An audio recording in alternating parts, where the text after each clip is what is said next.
The heart of your teams. The heart of Minnesota. Bally Sports North. The heart of the fan.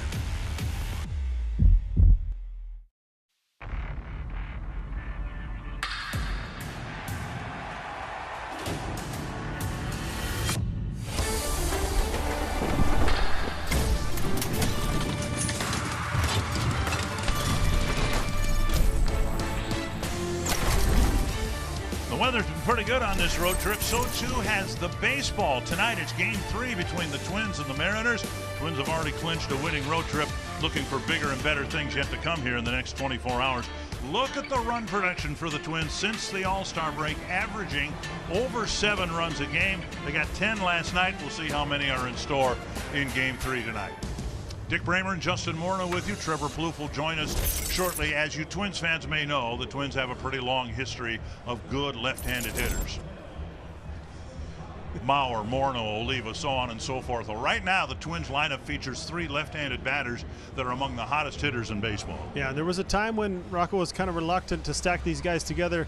Obviously, when they're swinging the bats as well as they have been on this trip, you have no fear of putting them right next to each other in the batting order. And this road trip has been fantastic. The young guys and Kepler coming back to life, swinging the bat like everyone hoped he would in a bounce-back year. So you stack them together, and you hope you get the lead because you do not want to be behind this Seattle bullpen. They got 3 closer-type guys down there that they brought in on Monday night if they have the lead, so it becomes very difficult. So you know what? You say stack the lefties. They're all swinging the bat well. Let's get as many at-bats back-to-back, quality at-bats back-to-back, and see if we can get ourselves a lead, turn it over to our big arms in the bullpen. But it's the right-hander who's starting it all off for the Minnesota Twins. The results since the Twins moved Carlos Correa into the leadoff spot have been outstanding. Yeah, he's really simplified his approach. He's not overswinging. He's getting some pitches to hit, and he's using the entire field, as we've seen him do all year, but now he's starting to get some results that'll follow, and I think he understands his position at the top. He's trying to set the tone. He's trying to set the table. Just get on base for those guys who are swinging the bat well behind him, and then everyone else is kind of falling into place. So it's been a nice, stable spot in the batting order since he's gone in there. All 14 games he's been able to reach base. He's had some big swings in there as well, but it's just been fantastic to watch this turnaround mid-season from him with an adjustment and approach and getting on base a lot. Twins seem to be doing a little bit of everything and a little bit better than they did before the break, and that includes running the bases. They certainly ran them better than the Mariners did last night. Trevor Plouffe will have more about the Twins' running game when we come back.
On Bally Sports North is brought to you by Menards. Save big money at Menards on all your home improvement needs. And by Chevrolet, the #1 selling brand in the Twin Cities. Welcome back to beautiful T-Mobile Park in Seattle, Washington, as the Twins get set to take on the Mariners on Game 3 of this 4-game set. Now, the Twins have won 4 of 5 coming out of the break, in part because of what's been going on the base pass. Last night, the Twins were helped out by the Mariners. They had a couple base running gaps in the first inning. Here's Teoscar Hernandez going right through the stop sign, a beautifully executed double cut. Carlos Correa cuts him down at the plate. And this next play is Max Kepler being Max Kepler. A strong throw to get Ty France out of the plate. And that let Bailey Ober continue through 6 innings, 3 earned run. He gave up 3 in the first inning. Could have been a lot more if it wasn't for those plays. In Oakland, we saw some wins helped by some aggressive base running by the Twins. Here's Ryan Jeffers executing the double steal. Willie Castro is going to watch. And as soon as this ball leaves the second baseman's hands, he is gone to the plate. Now, he was helped out by a left-handed first baseman, but the aggressiveness plays. And last night, this one was just a straight steal on a green light.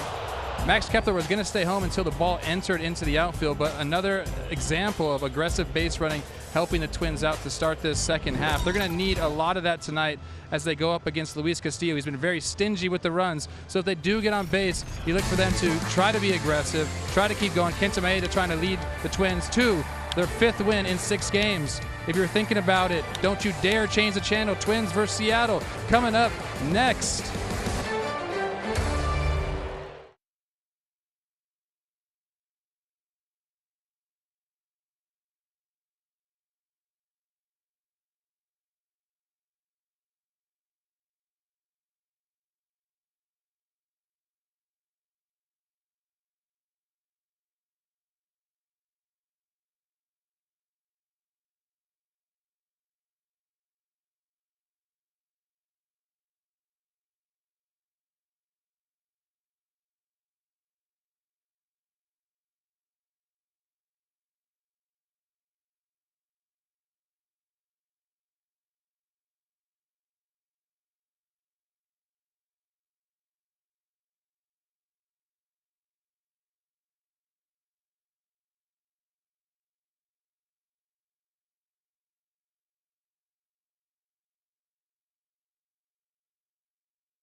Silent heading into the All-Star break, but they have been making plenty of noise on this road trip.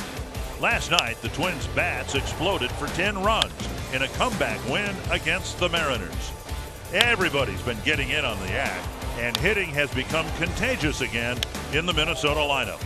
The Twins look to keep the runs coming tonight in Seattle.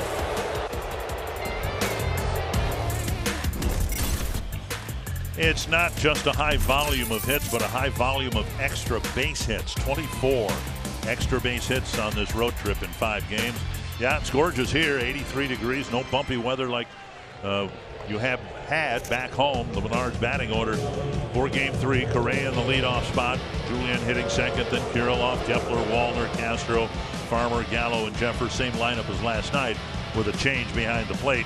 Jeffers catching instead of Vasquez. Correa's done a nice job setting the table, getting on base. And as a result, the Twins have scored a lot of first inning runs.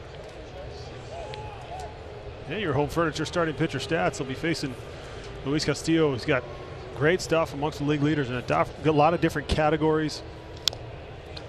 And he has not walked anyone in his last 3 starts. He's had 6 starts this year where he's not walked a base runner, so he's going to be around the plate.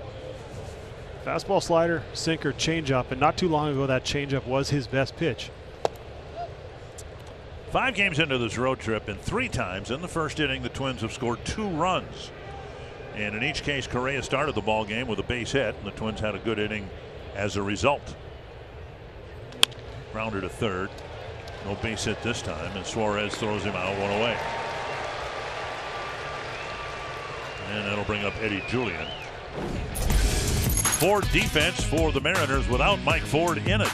Jared Kelnick in left field, Julio Rodriguez in center, Teoscar Hernandez in right. Suarez, Crawford left side of the infield, Wong getting the start at second base, Ty France at first, Tom Murphy doing the catching. So 1 down, and now Eddie Julien.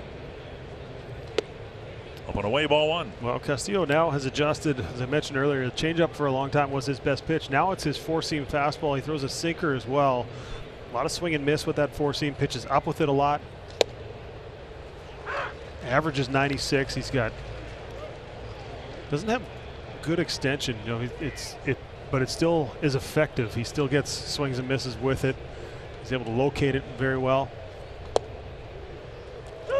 And if he's getting that pitch, it's going to be a tough night. But slider has become his best secondary pitch. So he mixes the 2 different fastballs, the slider and the changeup. More changeups to left-handed hitters. Tapped up the line, staying alive. So I was, reached out to Sonny Gray and just asked him. They were teammates in Cincinnati. Said, "Hey, what's, any thoughts on why the changeup isn't as effective as it used to be?" He said, "You know what? He spent a lot of time working on getting that 4-seam above the zone, and then trying to get a good feel for that slider. And the slider has become a plus pitch for him. So then you wonder, did he maybe lose a feel for that changeup, or did hitters adjust? Were they starting to sit on it because they knew it was his best pitch that he was going to go to in high leverage situations?" So he's made some adjustments and really using that fastball slider combination a lot more effectively now. How many times have we seen this? Julien falling behind in the count, then you look away for a moment, you look back, and it's 3-2. Really good eye at the plate. 17 walks on the year in addition to his 45 hits. And he'll take a free pass. Close pitch. Castillo doesn't walk too many guys, but Julien fell behind 1-2. Well, the old broadcaster's jinx. I put it on him. Said he hadn't walked anyone in his last 3 starts. So what's he do? Walks the second batter of the game. And that'll bring up Kirilloff.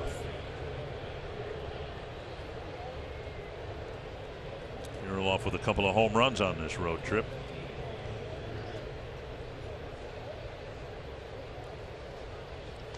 And his batting average climbing on a daily or nightly basis up to 287. Yeah, I think the confidence climbing along with that. Not sure if the two are related, but the confidence he has in the wrists and the hands. 0-2.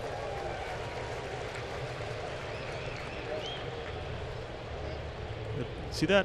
The 97, 98 on the fastball I mentioned, not great. It's actually well below average extension, so how close he's releasing the ball to home plate, but average spin and above average velocity. But if you throw 97 and you can put it where you want to, it becomes very difficult. Doesn't matter how far back he's releasing it. So Twins hitters did a good job off Wu last night, a guy who threw a ton of fastballs, had a good approach, saw a lot of pitches, made some good hard contact up and down the lineup. That throw over there makes me wonder if we're going to see Julien start running a little bit more, if he's going to get some confidence in that part of his game, if he's getting on base a ton. But with the no shift, the benefit of having the left-handed hitters there, they're holding them on first. It keeps that hole open at first base. Kirilloff on a breaking ball goes down on strikes. 2 down, and that'll bring up Kepler. Yeah, this is a plus slider. I mean, he gets some good movement to it, a lot of sweep, and just perfect location Starts it on the plate, and that thing ends up below the zone. Got Kirilloff to commit. Kepler's average climbing up to 220.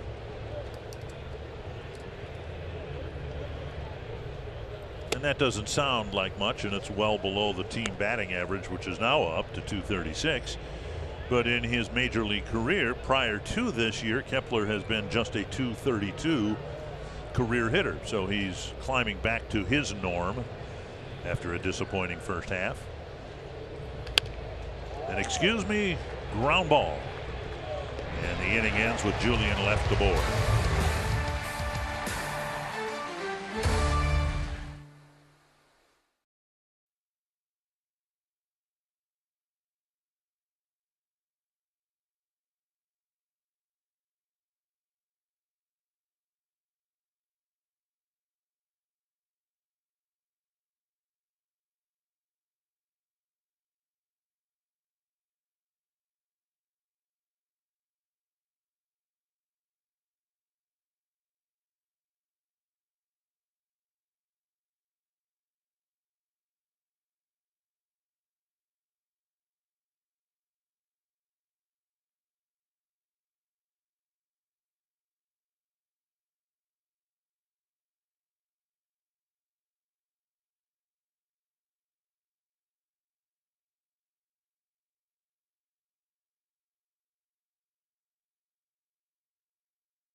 Play better baseball as of late. Prior to the post All-Star game period so far, going into the break, they had a little momentum. See what they can do with this Menards batting order. J.P. Crawford, Julio Rodriguez, Jared Kelenic, Eugenio Suarez, Mike Ford, Tasker Hernandez, Ty France, Tom Murphy, and Colton Wong.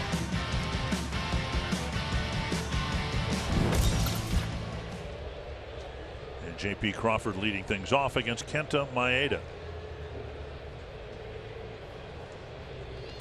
Down and in, ball one.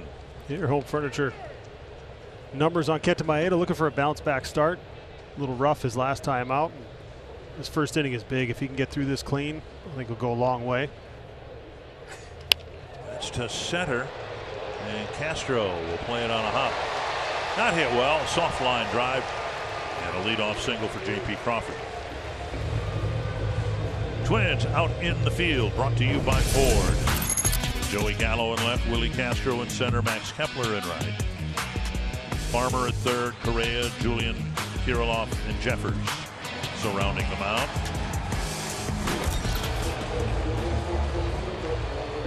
Maeda had 3 good starts in a row, and then he started the post All-Star part of the schedule, missing low against the Oakland A's, and had a lot of left-handed batters in there, and they've made life really difficult for him in his 3 innings of work, scoring 3 runs.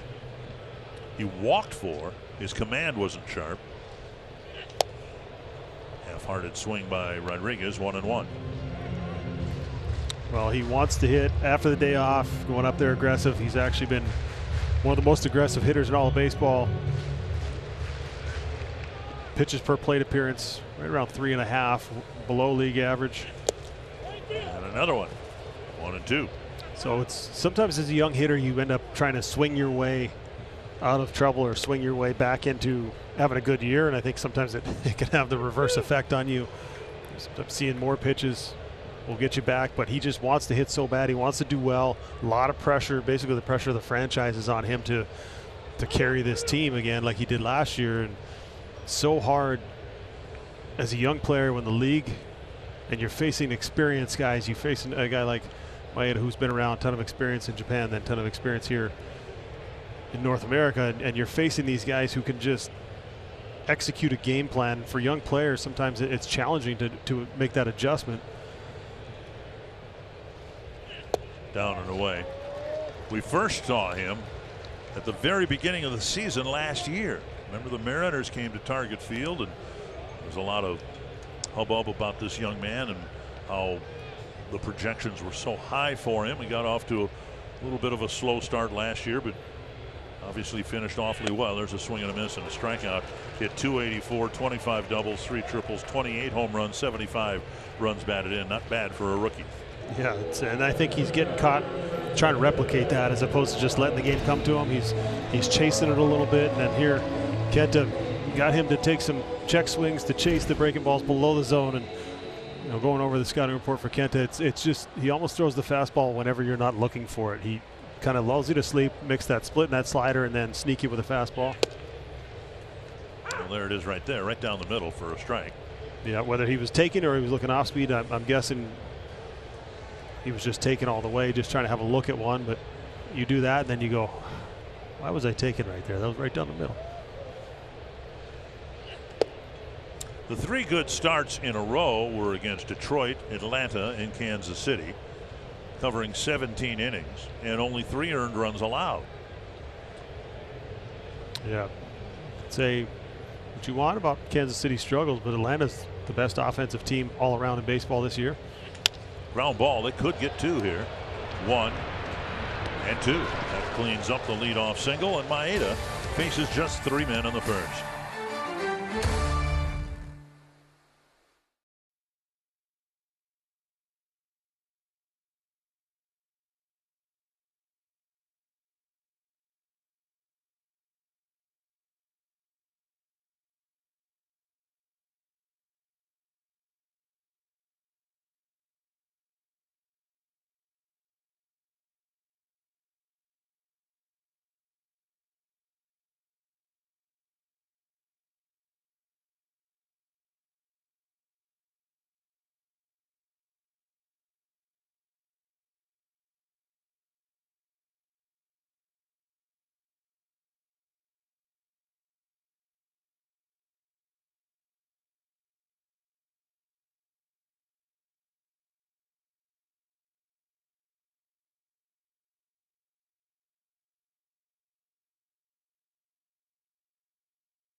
The Twins' second inning. I know many of you are wondering, as delightful as it is to have Trevor Plouffe with us, why he's not with us in the very first inning, because Trevor has duties down on the field, and rather than take the press box elevator, you run the stairs.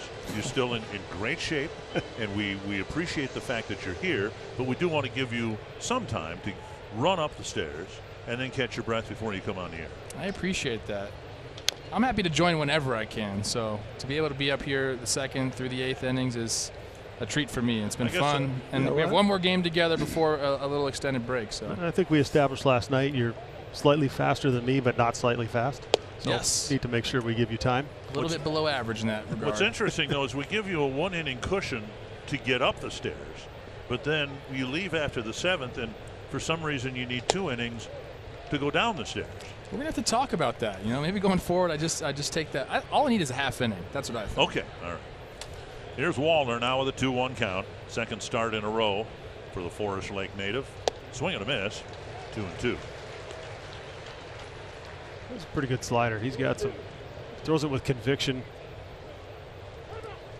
He's got good arm speed with it, and I think he pairs it well with being able to throw the fastball above the zone, being able to establish the inside part of the plate to both the right-handed and left-handed hitters. A little more sinkers to the righties in, more four seam to the lefties, but he's got plus stuff. rolling away. It's a full count. Wallner, Castro, and Farmer here in the Twins' second inning. A year ago, Castillo was still with the Cincinnati Reds. It was a late July trade that sent him to Seattle. And now Wallner takes a walk. And yeah, I had it written down in my notes too that Castillo hadn't issued a walk in his last 3 starts. Now walk to Julian in the first inning, and now one to Wallner. Yeah, not sure that one was a walk, but you'll take it if you're Wallner. That was like it maybe clipped the box, but there was a couple pitches outside the box that were called in the first inning. But that ball had some fade to it. I think that's maybe why he didn't get the call. There's Willie Castro. Ball 1. Same spot. Consistent. Castillo last year, he was like the prize trade piece around. A lot of teams were after him, and the Mariners, who kind of jump-started the season hot, or they got hot, excuse me, after a tough start. When they landed him, that kind of sent shockwaves throughout Major League Baseball, and then they ended up extending him. And I think it's been a really good move, obviously, with the results. And you know, it's not often you can acquire an ace like that, be the trade deadline, and then extend him on top of it. So they did a really good job there. Checked his swing there. Yeah, he's got the second most strikeouts in his first 30 starts in Mariners history. So 199, right behind Robbie Ray. So he's come over. You know, sometimes those trade deadline acquisitions, sometimes it takes a little while to get comfortable, but he found a mound. Doesn't matter. He figured 60 feet 6 inches. Doesn't matter the uniform. Go out there and do his thing. Strike. 27 pitches now for Castillo. 13 strikes.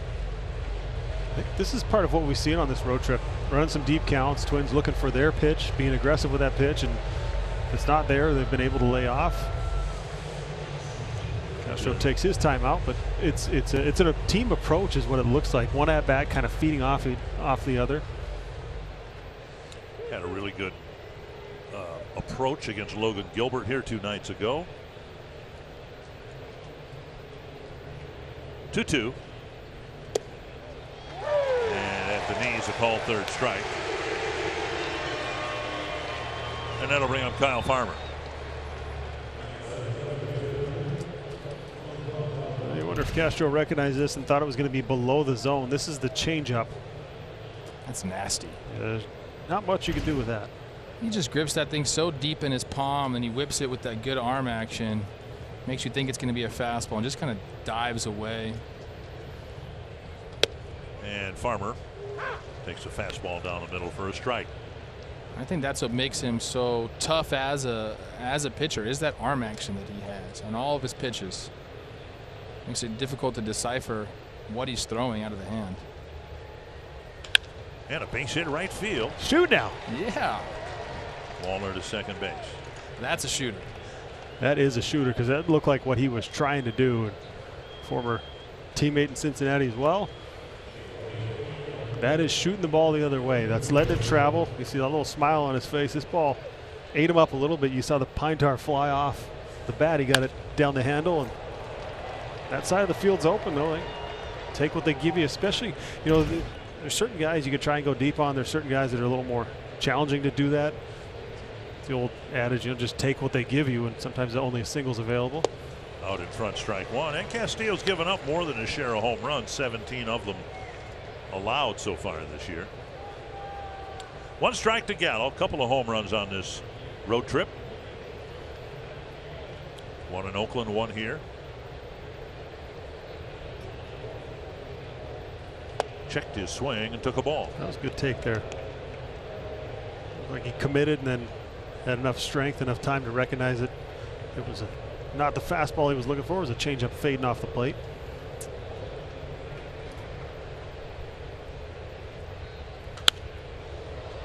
Mile high and backward about 100 feet.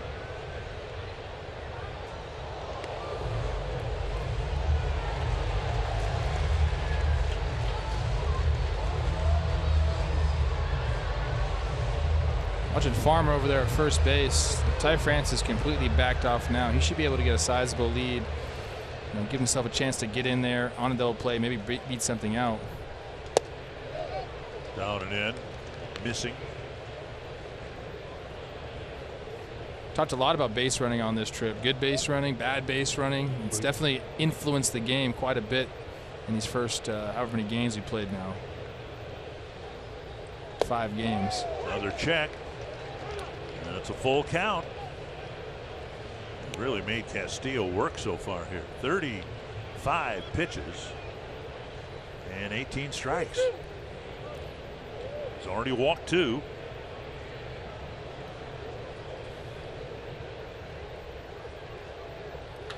Hit hard, but foul. Just the ability to turn on 98 like that. Joey can do that. There's no doubt about it. He goes to here. Got him out front on that first pitch of the at-bat, a slider. Does he have enough trust that he can throw for a strike here? I think he goes off speed, yes. I went back to it. Again. Huh. You saw the catcher flash the glove right there. Sometimes that's a deke. Yep. But it wasn't there. He wanted the top of the zone, and that has been his best pitch, as you mentioned before. And that's the main pitch that Gallo has struggled with, those fastballs up and above the zone. That's where a lot of the swing and misses happen. He's punished balls below that. Checked it, or did he? Nope. And I think Joey knew it. Barrel of the bat came across the front edge of the plate. Third base umpire Mike Molinsky called him out. 2 down, 2 on. And now Ryan Jeffers. So that's the same as the first pitch of the at-bat. He just got out there and committed a little bit too early, and he knew it. So now Jeffers, who rather quietly has kept his batting average in good shape. 4 home runs, 12 runs batted in, but an average of 259. 1 strike.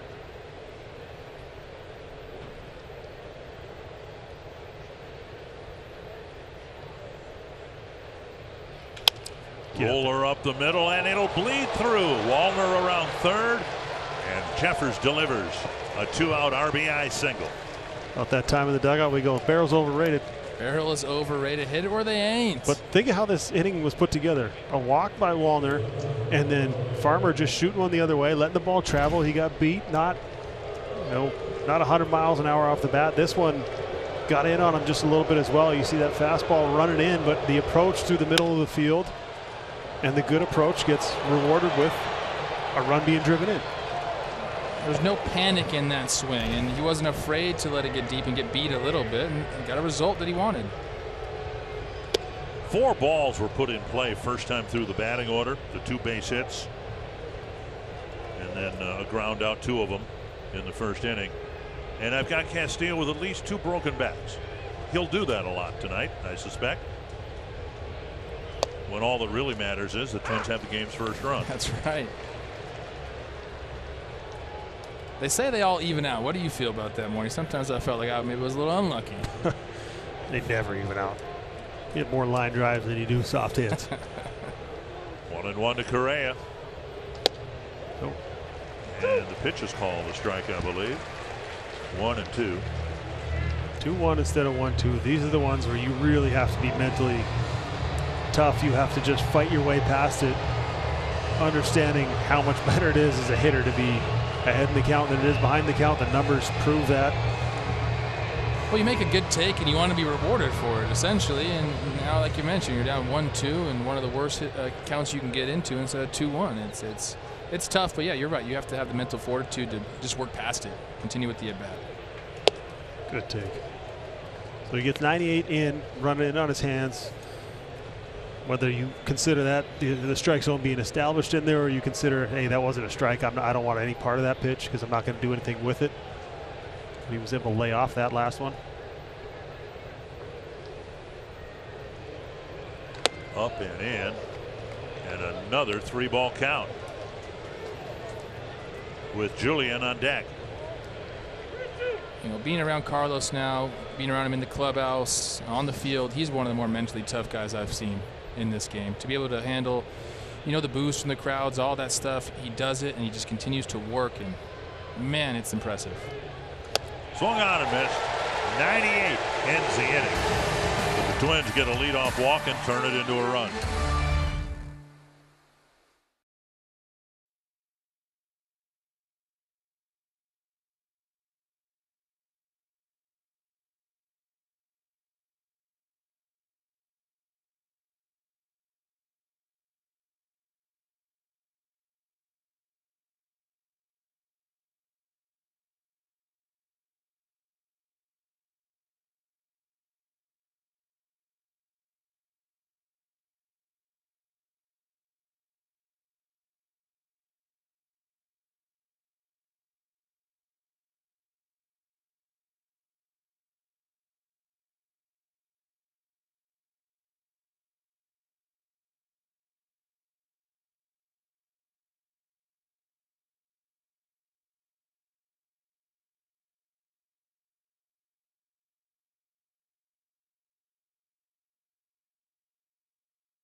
Jackson not on the starting lineup, not expected to play for the second game in a row. Was here early this afternoon taking some batting practice on the field as he tries to clear his head and be ready to hopefully rejoin the lineup tomorrow afternoon.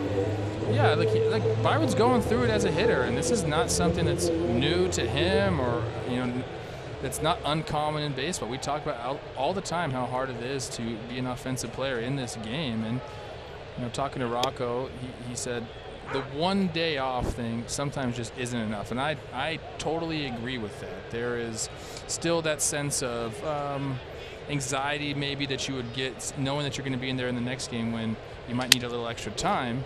So they decided to keep him out again today. And Justin and I, we had a lengthy conversation. I know about that. This. And you were there. It was a little spicy. I prepared to jump between the two of you. I'll give my take real quick, Justin, then you can go. I think the 2-day rule, in a game where we're already going to have off days preset during the year, I think it might behoove teams to take those off days and use them in different ways. Now, if you see a guy struggling at the plate, or you notice body language is off, or even your biomechanics, those are off, why not be proactive about it and say, we're going to give you 2 days right now, and let's just have a maintenance a couple of days where you don't worry about coming into the game. You go down to the cage, do what you need to do, and then we kind of try to get ahead of some of these slumps. It's kind of a new idea. I understand some of the game planning issues with it.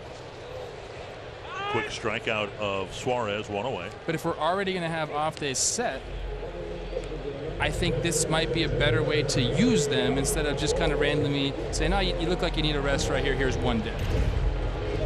Or sitting a guy when he's healthy, or sitting a guy when he's on a good bat well. Exactly. Yeah, I understand what you're saying. I just don't necessarily agree with it. I think the way it was put to me early in my career by Mike Redmond, a guy who'd been on a World Series winner, who'd been around some pretty good players in the part of his career, and said, even if you're 0 for your last 10, you never know when you're going to run into one, because having you in the lineup at 60 or 70% is still better than whoever else we're going to put in there and hit fourth in our lineup or whatever it is. And that was kind of the way I looked at it. And then the other side of it was that pitcher has no idea how you feel. You might be 10 for your last 20 or 0 for your last 20. That pitcher doesn't know if maybe you found something in pregame, whatever. But when he looks at that lineup, he's doing his scouting report, and he sees Correa, Julian, Buxton, whatever it is, he's got a game plan for a guy who can punish you if you leave a pitch in the middle of the plate, if you hang a slider, if you don't make a quality pitch to him. That could be a 3-run homer, and it could be 440 feet from home plate. So that's the challenge of it. Now, I also agree with what you're saying. There's sometimes you just need a mental break. You need a mental reset. You're grinding, and you can see it when a guy's in the batter's box. He's just fighting himself. He's trying to find something, and it just seems like it's getting worse. The harder you're trying, the worse it's getting, and sometimes a couple days is a good reset. We've seen it from time to time. It's really worked well for some guys, and whether it's just sitting over there and taking a step back and relaxing and watching your teammates and cheering them on and getting away from yourself and thinking about, man, that was a great at-bat Farmer just had. What a job by Jeffers. And you kind of get away from, especially as a designated hitter, you get away from getting wrapped up in your results and your at-bats, and you kind of step back and go, I'm part of this whole thing. It's not all on me. Byron, as Ford takes a call at third strike, Byron addressed the media today after Rocco Baldelli did. And I don't know, Trevor, if you were a part of that or not, but that's essentially what Byron said. It was fun for him last night to just sit and watch his team score 10, smile, people joking around, everything. And the pressure, at least last night, seemed to be lifted from him, even though he didn't play. Yeah, and that's, if you're the only true off day that you're going to get is if your manager comes up to you. Correa with a great catch, taking a hot line drive and turning it into the third out. Wow. That was incredible right there. That was 110 off the bat. Oh, my goodness. Yeah, Look smile. at him get over there. Smile. What a play.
It never gets old when your shortstop pulls off a play like this. I appreciated the double roll. 1,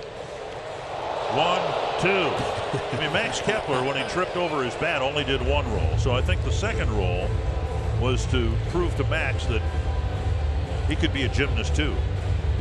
There's no wasted movement right there at all, Morty. Yeah, the anticipation, understanding, knowing what pitch is coming, and then knowing the hitter. Smile after you catch one that's hit 110. Julian will lead off the third. Twins up 1-0. Julian checks. Pitch call, strike in the corner. Julian drew a walk after falling behind 1 and 2 in the first inning. Never advanced past first base. Mighty swing and miss. I think to put a bow on the Buxton talk, you know, I really believe that the only true off day is when your manager comes up to you and says you are not playing at all tonight. If there's a chance that you can play and you're just sitting on the bench, that's not really an off day. Like, you're still in the game mentally. You still have a little bit of that, you know, that feel. Base hit right field. Julian's first of the night. And again with 2 strikes. This guy's going to be fun to watch because although he will strike out, he's a productive 2-strike hitter. And that'll bring up Alex Kirilloff, who struck out his first time up. But here's a list of his 6 home runs. Note that none of them have been pulled. 5 Oppo tacos. Yum, yum. Statcast 3D brought to you by Google Cloud. And when he's right, he's driving the ball to the big part of the field. He's staying on pitches. And I have enjoyed watching him return to being the hitter that we all think he can be and that he believes he can be. That was Statcast powered by Google Cloud, by the way. Now 2 quick strikes to Kirilloff again here in the 3rd inning. I asked him about his 2-strike approach, or if he had a 2-strike approach, and he says the way he approaches it is he gets a little bit of information from each pitch. So as the bat goes on, he makes little adjustments, not necessarily mechanical all the time, but just in his mindset and his approach. We'll see what he does here. Well, that's interesting. That makes it sound like the at-bat is organic and something that develops over the course of the pitches rather than a computer printout. That's what he says. That's the way he likes to, you know, approach these at-bats. Now he's got 3 pitches of information to work with, and I think that really is an advanced way to look at at-bats. Second strikeout. That's what Joe did so well in his at-bats of okay, his fastball's doing this, and it's got this type of movement, it's got this type of ride, and you're kind of learning from each pitch. You watch the video, you have the data, the information that tells you what to anticipate, but until your eyes actually see it and you get in the batter's box and you face that guy, and he swings at the first pitch pretty rarely. It's a pretty low percentage compared to most hitters in the league, and there's a reason he's doing it. There's a reason he's taking a look at one. I think that was one thing people always wanted Mauer to swing more at that first pitch, but it's hard to argue with what he did. It was a Hall of Fame career, and he was successful because he gained information from each pitch. No. Out of the box low, but called a strike.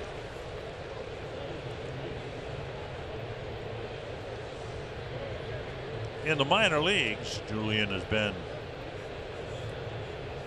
about a 78% base stealer in terms of success rate, 1-1.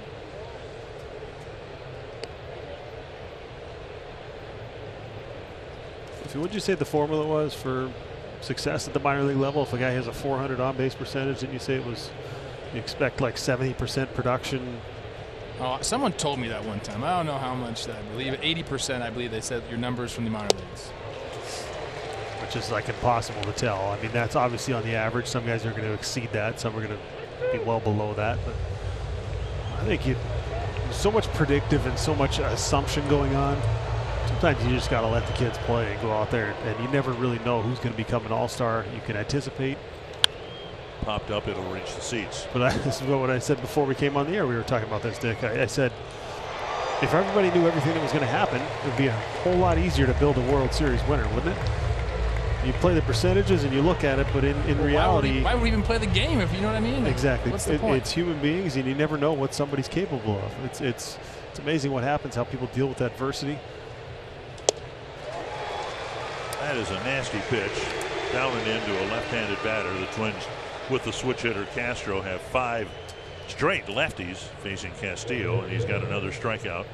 Yeah, he's got it working pretty well tonight. Twins are making him work, and they're making him go deep into counts, run that pitch count up. But when he's locating that thing, it's unhittable. 8 outs on the board, 6 of them via strikeout, and now here's Wallner. And he takes strike 1. Wallner drew a leadoff walk in the second. A couple of broken bat singles followed, and the Twins had the game's first run. You still have to respect the changeup moving one way, then the slider coming out moving the other way. Then you have fastball at the top of the zone. Julien started towards second, slammed on the brakes, and Murphy came out of his crouch, still got the called strike. 0-2. What do you got up here? Up top? Looks like he's calling for a fastball. You just go straight back to that.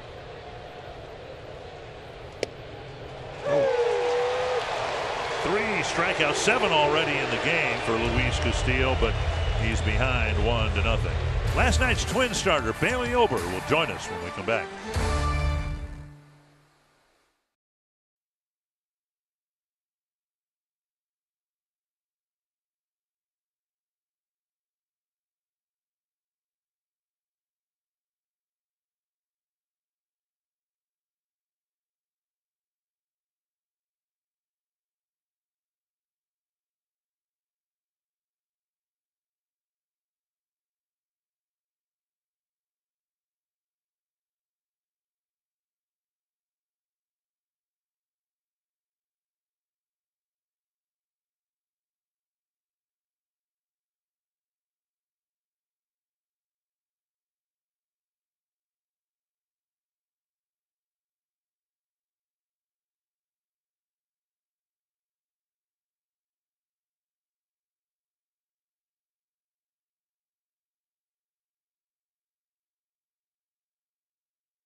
Nothing lead. He'll pitch to the Mariners in the 3rd inning.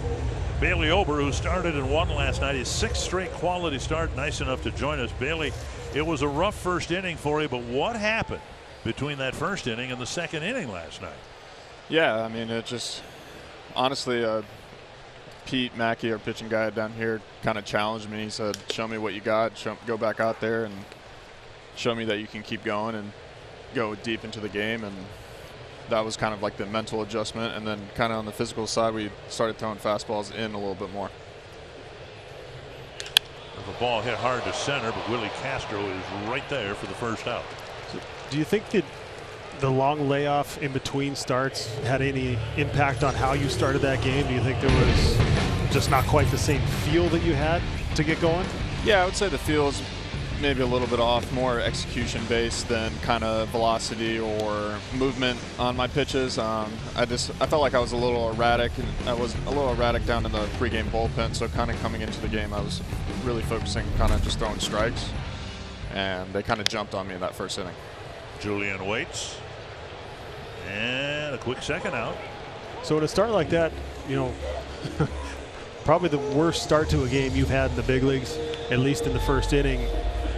Does that feel better? Or do you take more pride in the fact that you were able to have kind of your typical start, a quality start, 6 innings pitch, and the line ends up looking about the same, but as opposed to, you know, you give up 1 in the second, you give up 1 in the 4th. That one, everything kind of happened at the start. Does that one actually feel a little bit better than the other ones where you're kind of cruising most of the way? Yeah, I definitely. I talked to Pablo about this a little while ago. I think it was at my outing in Detroit, maybe. He said, "Would you rather give up the run early in the game or give up the run in your last inning?" And my answer was in the first inning. So it kind of came to fruition last night. But yeah, it feels pretty good to end on a strong note for sure. Hitters are the same way. You can start out 0 for 3 and then get a hit in your last at bat, and you're stoked. If you go 1 for 1 and you go 0 for 3, 0 for your next you're mad. Yeah. I got one for you here. I always like to ask pitchers this. Are you a guy that do you like to pitch to your strengths more, or are you looking for a hitter's weaknesses and trying to attack those, or is it somewhere in between? And there's definitely a mix there. But I would always say I'm pitching to my strengths. I'm going to go to what makes me good as a pitcher and what I've had success. And then if that aligns with their weaknesses, perfect. If it doesn't, I'll throw to my strengths. And then until they show me an adjustment, I'll go to their weaknesses. 2-2 with 2 down. I'm guessing your next start, Bailey, will be against the White Sox in Game 3. Is that correct? Yeah, I believe so. Okay. So now a little more normal routine in between starts, able to get that work in and not have to worry about it being so spaced out. Yeah, exactly. Short fly ball, center field. Correa wants it. Another 1-2-3 inning for Bailey Ober. Nice going. Appreciate it. All right, guy. Thank you. Crushed it.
The one they introduced back in 1987.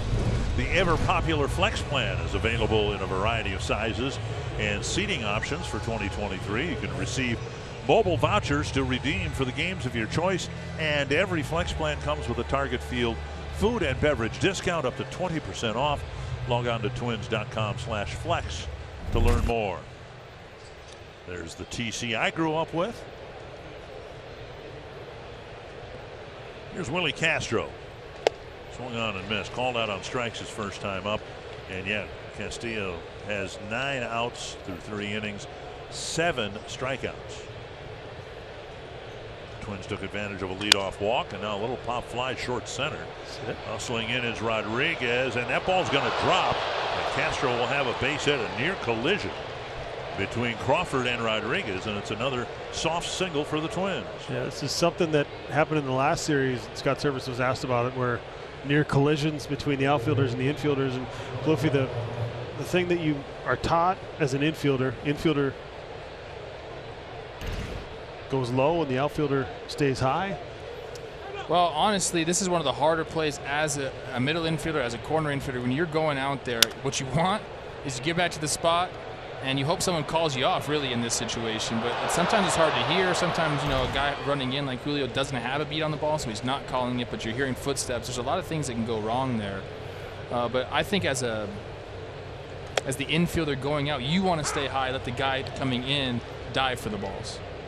So outfielder goes low, infielder goes high, and if you hear him and it's too late, you jump, and then you avoid the collision. He doesn't clip you on the way by. That's the way you draw it up, but it doesn't always work out that way. Chopper left side, slowly hit. Castro will reach second base, pop up slide, and a look toward third, but Farmer's retired one away. Now a message from the Minnesota Lottery. Jeffers here. Time for a road trip. Joey Gallo will bat, went down on a check swing. First pitch slider, 3-2 slider after a couple of fastballs. See what he goes back to. Off the plate, ball one. Well, first pitch change up there. Little base open, runner in scoring position. We'll see what he tries to do. Does he see if he can get him to fish early, get him to swing at his pitch?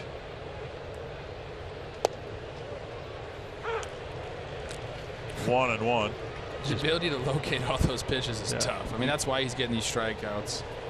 Just painting.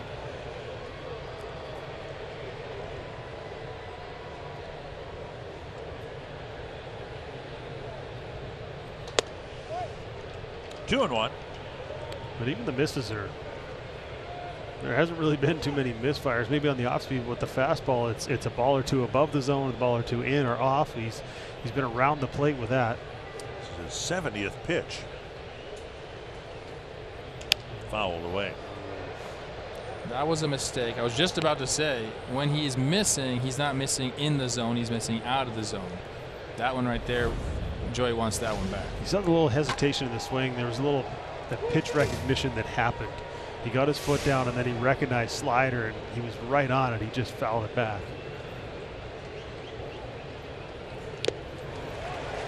And strikeout number 8. Gallo twice. That'll bring up Jeffers, who drove in the first run with a ground ball single up the middle. I can't stress to the audience at home how difficult that pitch is to hit and how good it looks as it presents itself to you. And that's why you're seeing all these swings and misses. I mean, that's at the top of the zone, but still in the zone. If you can do that as a pitcher, you're going to have a really good night. Up and away, ball one. He wants to work there, but if you can't hit that spot at the top of the zone and you're just above it, then it doesn't mean anything. But if you're throwing strikes at the top of the zone, you have to respect it, and all of a sudden you're getting guys to chase above the zone because they know they have to respect the top of the zone. Like right there, now Jeffers is saying to himself, wow, I got to cover that pitch? So it makes you want to have to open up a little bit, expose you to the other zones. You know, good hitters will say, you know what, I'll lay off that one. I can't do anything with it anyway, but it's difficult. Pulled foul. Seeing that got him out front on the next pitch slider. He was a couple inches in off the plate, gets the call, and I think also the previous at bat, he got that hit up the middle. He got jammed a little bit. He drove in the run, but in the back of your mind, you're going, he got in on me. He's probably going to try and come in there again. He feels like he can get me out in there if it wasn't the best contact, and then it sped him up. Another strikeout, 9 of them through 4 innings for Luis Castillo, but the Twins have a 1-0 lead.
Says, get off me, ball.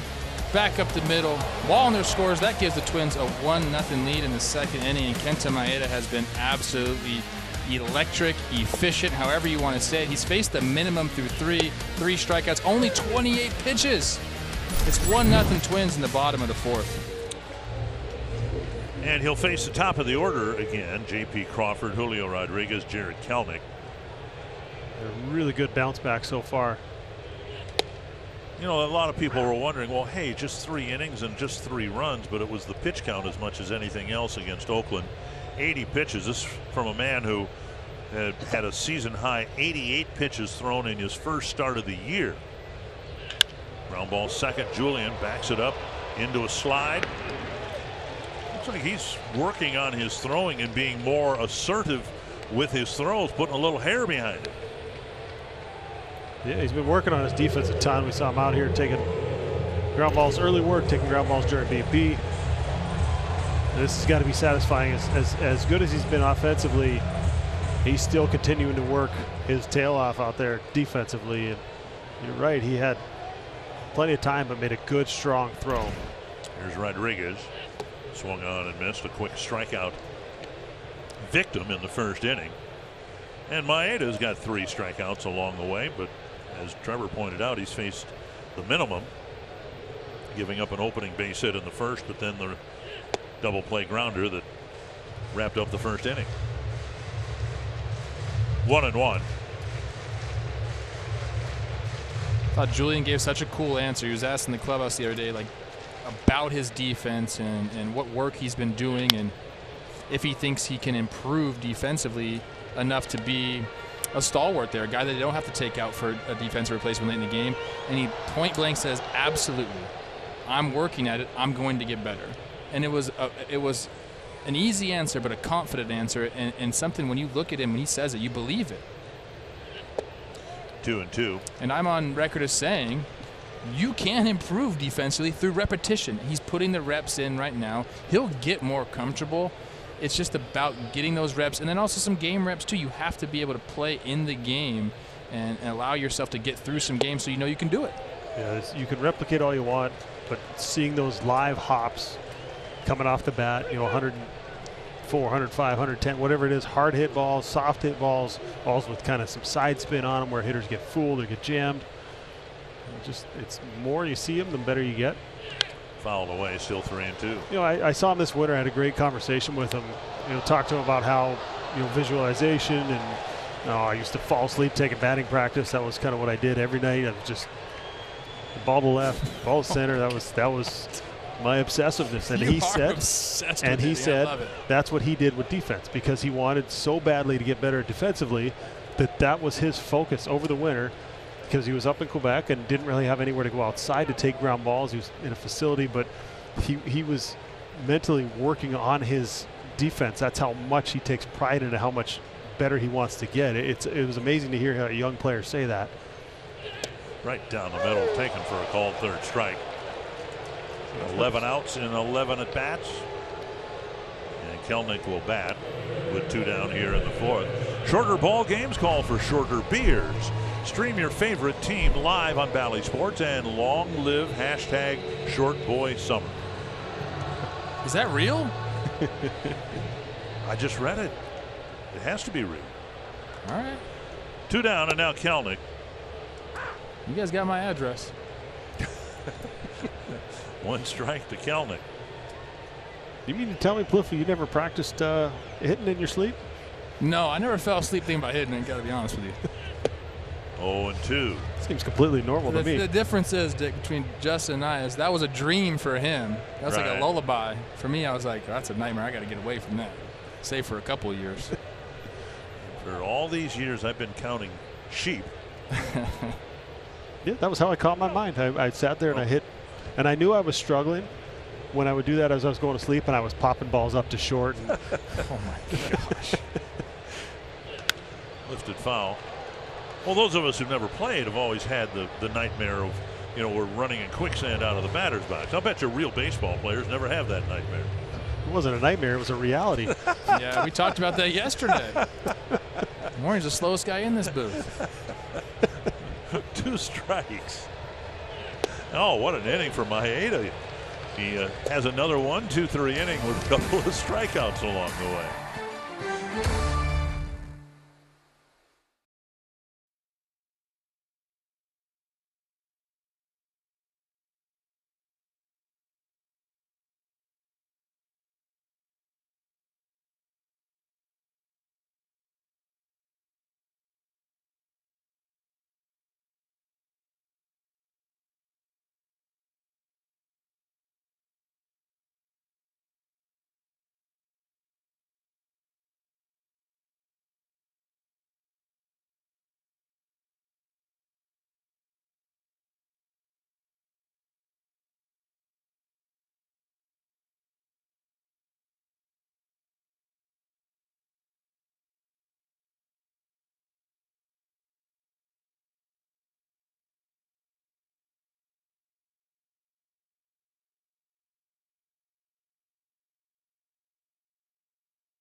Got a day game tomorrow to wrap up the road trip. And this reminder that veterans and active military members, if you provide a valid military ID, you can enjoy half price Diamond Box High or home plate view seats. Details at twins.com/military. Dick Raymer along with Trevor Plouffe, Justin Morneau. Twins with a 4-1 road trip so far. It'll be Correa, Julian, and Kirilloff here in the Twins' 5th inning. Cleveland already lost this afternoon. They had another bullpen disaster, giving up 5 runs in the 7th inning. And so right now the Twins have a 2-game lead over Cleveland. Guardians are idle tomorrow. The Twins have a game to play here. 1-1 to Correa. I think even though he's racking up the strikeouts, he's got 9 of them. You don't need to go up there and panic and swing early. I think the best thing that actually could happen is you just run the pitch count up and get him out of the game. Doesn't look like you're going to do much. I mean, still go up there, be disciplined. Obviously, you're trying to get a hit, but don't just say, well, he's striking everybody out. I'm just going to try and put the first thing hittable in play. You're still going up there trying to hit something hard and stay with that approach that's been very effective scoring runs on this road trip. You're going to try to hit something hard when in reality the Twins really have not. The base hits have been fairly softly hit. This one fouled back. You know, you're coming to a park. This is the heavyweight matchup you want to see. I know there's no runners on base right now, but one of the better players in the game, one of the better pitchers in the game going one-on-one is so awesome. 2-2, and that's pitch number 80 on the night. 2 people who are, you know, some of the best at what they do in the sport, just going head-to-head. High fly right field. Drifting back is Hernandez for the first out. And that'll bring up Eddie Julian, who came into the game with a .380 on base percentage, and it's gone up. Yeah, he's been phenomenal in July. Not only leading the rookies, but leading baseball and doing it all over the field, doing it with power, mixing in some base hits, taking his walks. Swinging a foul, 1 strike. He's had some pretty good swings, pretty aggressive swings off Castillo. He's put together a couple of good at-bats. You can see the confidence. The guy takes a swing like that on a guy got a pretty good changeup. 1-1. You can tell he's seeing it. There's just no panic. That front foot lands. That hip's not flying open. There's just, all right, I'm seeing it well. I trust it. Driven to right field. He has hit it a ton. Eddie Julian again. His 9th home run of the year and 2nd in as many ball games. He is absolutely on fire. Twins not doing a whole lot, not making really any hard contact off of Castillo so far. 9 strikeouts, but he hasn't had any trouble fooling Julian. He's had 2 hard hit balls and a walk. First pitch of that at bat takes a massive swing at the changeup. Castillo says, man, he was right on that. So he tries to come back with a fastball. Obviously not where he wanted it. That's middle. And Julian, right now, the way he's swinging the bat, is not going to miss that pitch, and he didn't.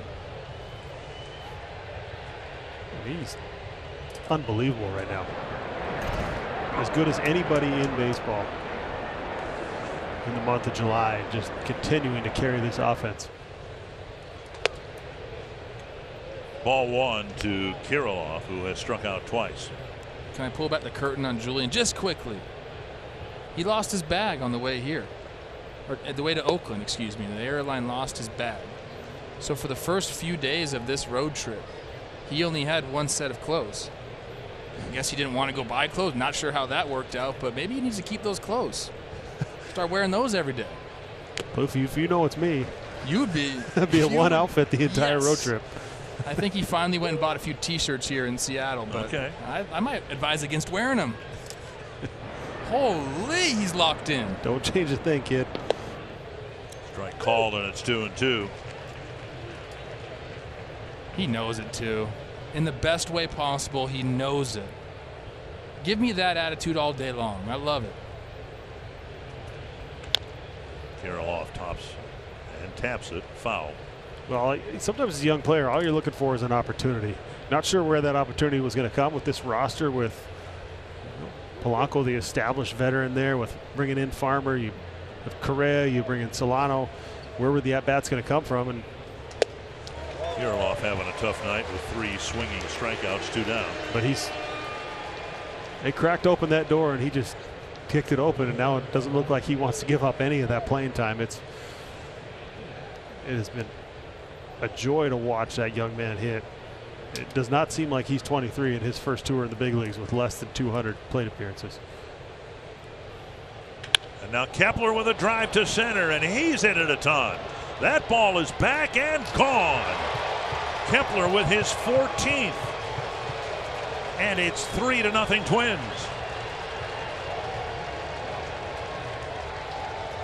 Well, lefties have been good on this road trip. Kepler coming back to life, really looking like a threat every time he walks up to the plate now. He's got some confidence. He stayed on a changeup right here. Got extended. We saw him hit one to the opposite field into the bullpen at home recently, and now this one well out of here. Good swing, good timing, good tempo. Wallner gets an off-speed pitch and a swing and a miss. Last inning, I talked about Castillo not making mistakes in the heart of the zone. If he was missing, it would be on the peripherals. 2 pitches here, he's missed. 2 moonshots from the Twins. I mean, that's what you do to a mistake. When a guy's cruising like this, you're not going to get a lot of mistakes. Try to do your best with them, and right now, Twins showing they can do that. Twins fans have been waiting all year long for somebody to, I hate to use the term, but carry the team, be a reliable run producer game in and game out. Turns out it's a guy who doesn't even have 150 at-bats yet this year. Hot smash picked up by France, and he'll beat Wallner to the bag to end the inning. But the Twins got a couple of solo home runs in the 9th inning last night. 2 more in the 5th inning tonight.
So far, quite the surprise given what we thought we'd see in this series. Our Febreze fresh stats, these 2 teams, the Twins and the Mariners, lead Major League Baseball in quality starts. Now, Bailey Ober provided one for the Twins in yesterday's game. Steele's got to pitch another inning, give up just the 3 runs he's already given up to get a quality start here tonight. But Kenta Maeda's been really, really good.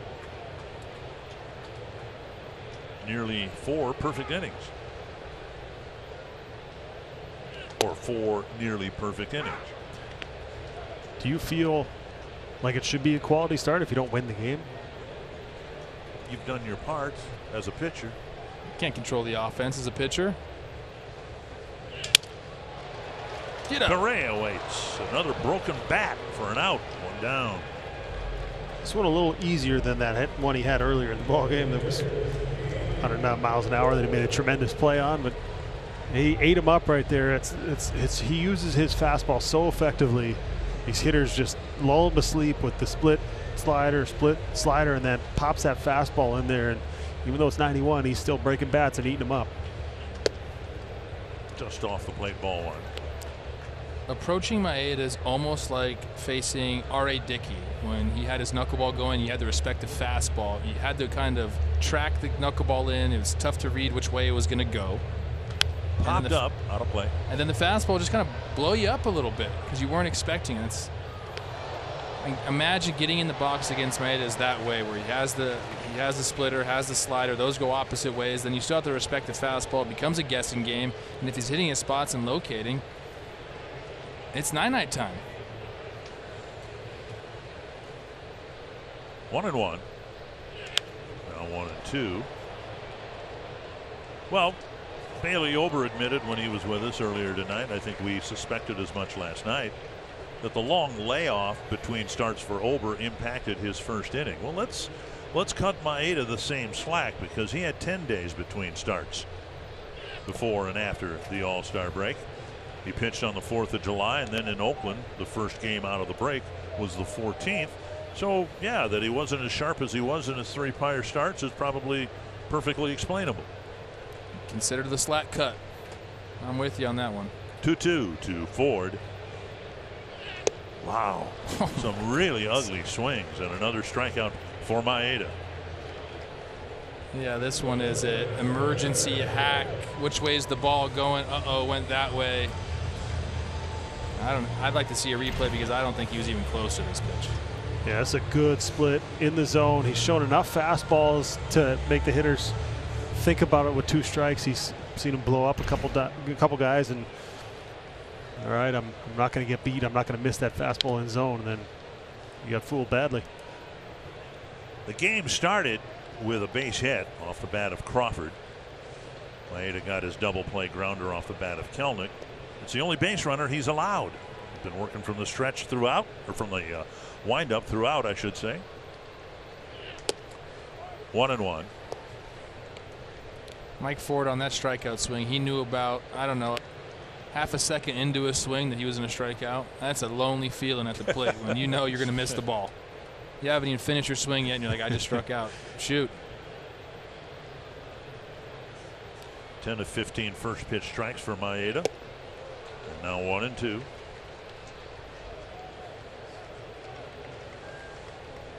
That thing is filthy right now. I mean, throw it again. Why not? What an inning. 2 more strikeouts. 15 plate appearances, 15 outs. Imperfect, but awfully fun to watch.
You can get out and play with the Minnesota Lottery.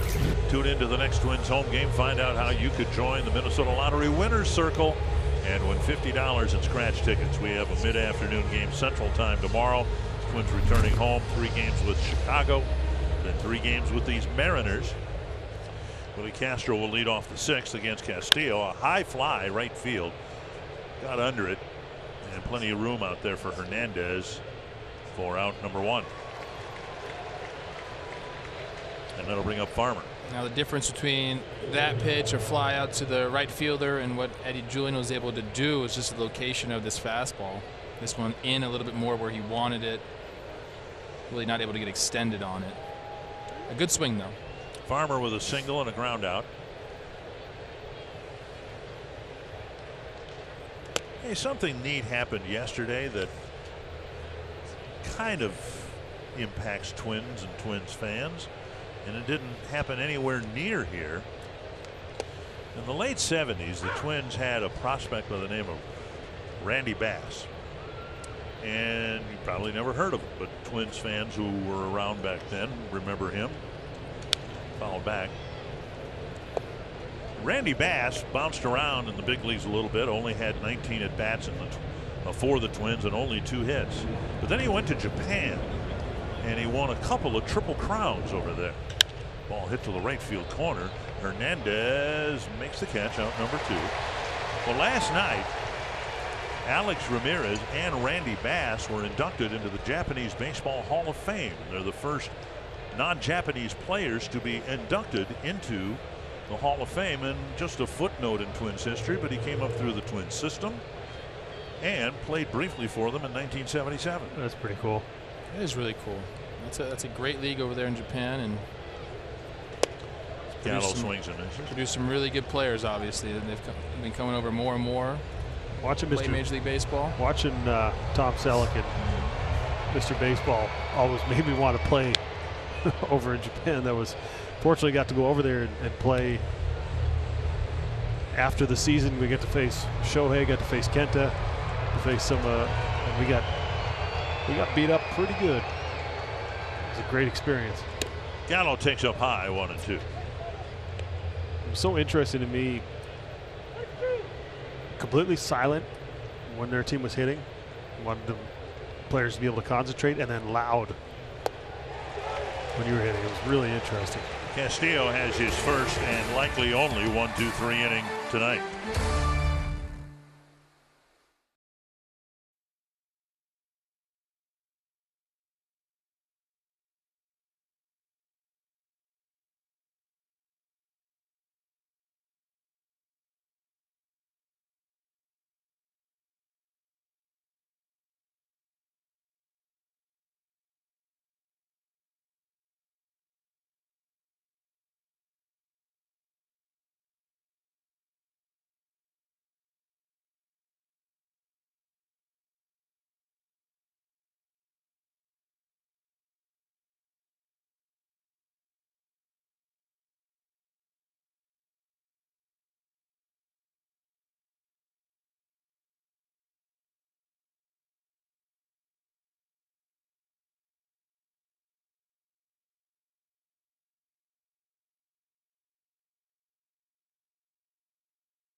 Baseball on Bally Sports North is brought to you by Luther Group. Shop the Twin Cities' largest selection of vehicles at LutherAuto.com. And by Grand Casino. Let your story begin. Beautiful Mount Rainier off of the skyline of Seattle. And the scoreboard looking pretty good too for Twins fans. 3-0. Conversation here between Ty France and home plate umpire Sean Barber about something. It'll be the bottom third of the Seattle lineup. France, Murphy, and Wong facing a nearly perfect Kenta Maeda. He has faced the minimum in all 5 innings, largely because of that. A lot of first pitch strikes. I was just going to say it's very similar to what we saw Bailey Ober settle in to do last night. Mixing up those first pitches too, not just throwing one pitch in that count. Popped up, might be playable for Kirilloff or Vasquez, or Jeffers rather. No, it's out of play. Well, the fan made the catch. Was it in the Atlantic League? Or no. Savannah Bananas. Savannah Bananas. That's an out. That's an out if a fan makes the catch. Justin making a face. It's true. Old man yells at clouds.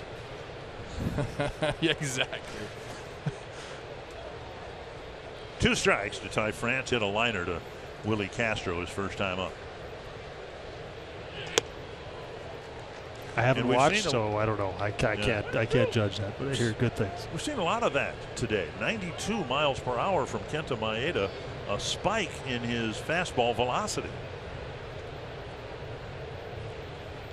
Little shake right here. Let's see what he went to.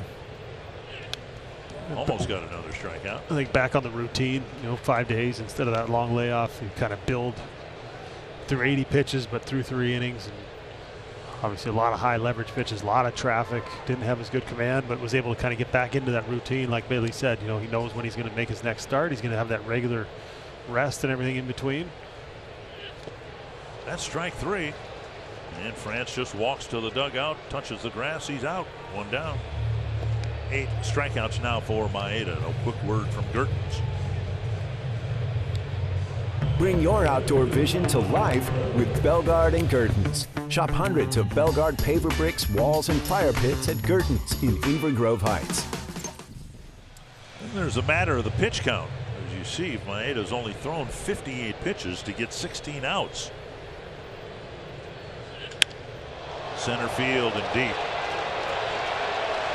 And the Mariners are on the board. Tom Murphy hits his 6th of the year, and it's 3-1.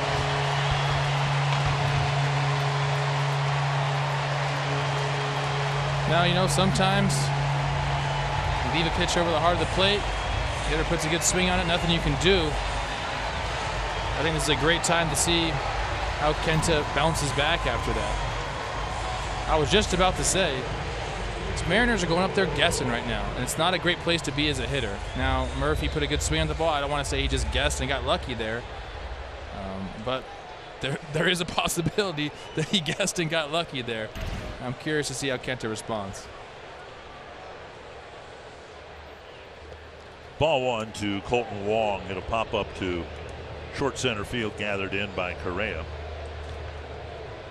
So 41 innings pitched by Maeda and a third. That's just the 5th home run he's allowed. That's to left. Gallo toward the line. Gets there for out number 2. That'll bring up J.P. Crawford. I mentioned the Mariners have been playing pretty good baseball prior to the break. They've won 9 of their last 14, and that includes losing 2 of 3 to the Tigers right out of the break and losing last night to the Twins. Your game day experience starts with the official MLB Ballpark app. The Ballpark app lets you manage digital tickets, browse team schedules, view interactive ballpark maps, and more. Download the MLB Ballpark app today. Missing inside, ball 1. Crawford got that base hit to start the ball game, and then he grounded out to Julian in the 4th. 2-0.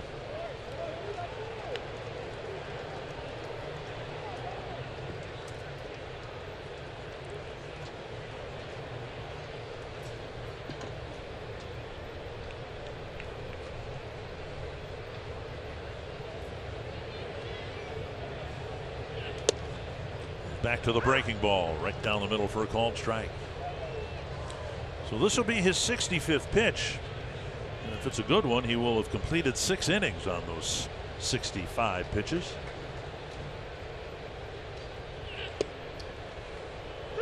Two and two.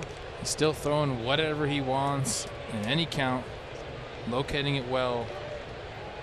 JP takes his timeout here. He's thinking, man, what am I going to get next? He's had the 2 best at bats, other than the Murphy homer there. First time off base hit, second time Julian made a good play on him. Kind of kept it simple, but Maeda's done such a good job of, as you said, mixing everything for strikes. Dribbled the foul.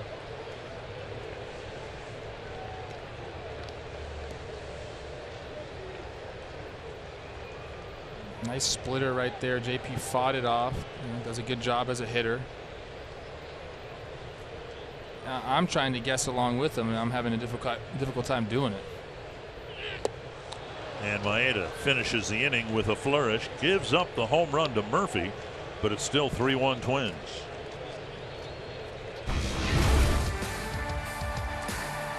Yuck.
How do you say home run in French? We're trying to figure it out here. We don't know.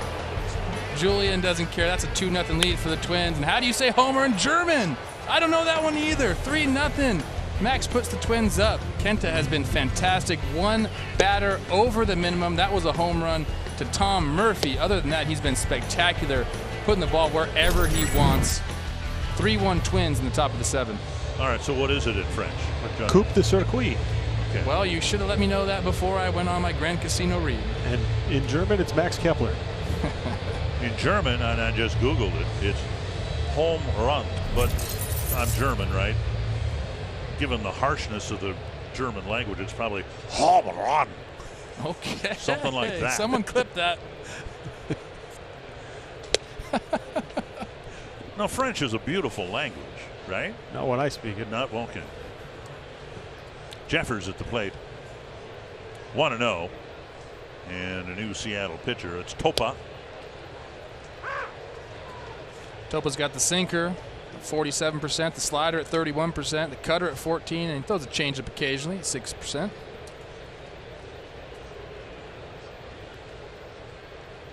Swing and miss, 1-2. Yeah, a little sinker slider. Used both of those as his strikeout pitch.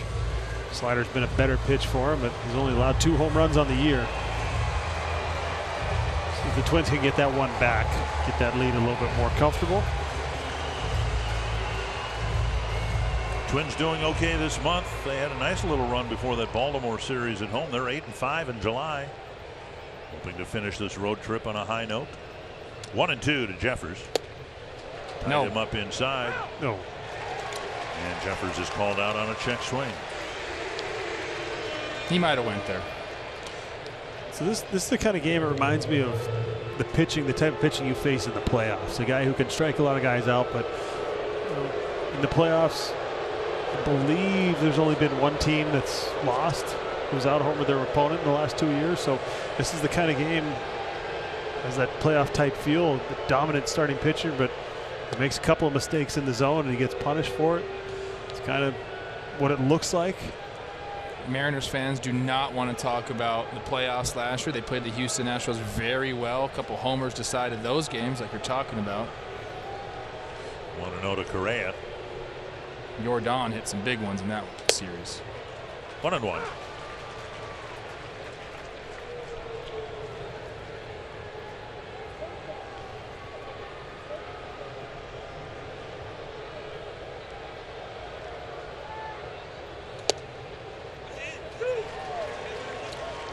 Correa, I think, telling Sean Barber that was in, if I heard correctly. Yeah, that goes back, I think, to the previous at-bat as well. Pitching almost identical location. We saw Correa after he made that defensive play sitting with David Popkins in the dugout checking the iPad and going, that ball was in. I was right. That was not a strike. And this ball in and running in.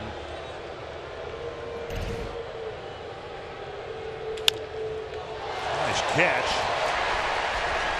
Copa makes the play. 2 away. And that'll bring up Julian. Well, Wong was backing him up at second. He was shifting him a little bit, so you see him in the background there. I think he probably would have had this ball, but Topa catches it, makes the easy play.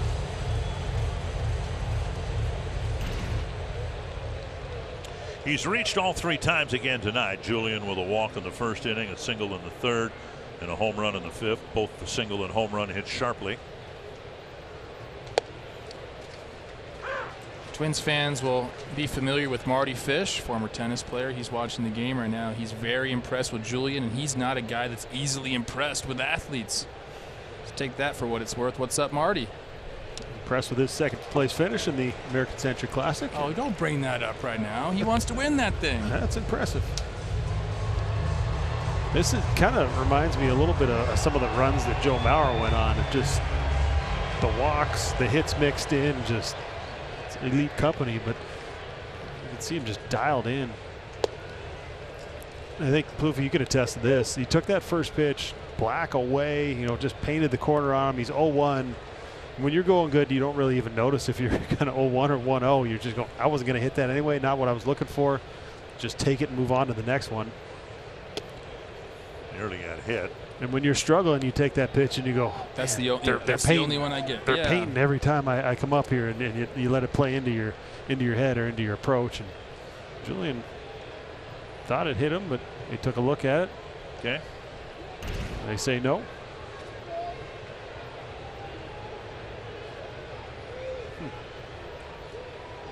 Didn't look like it came close.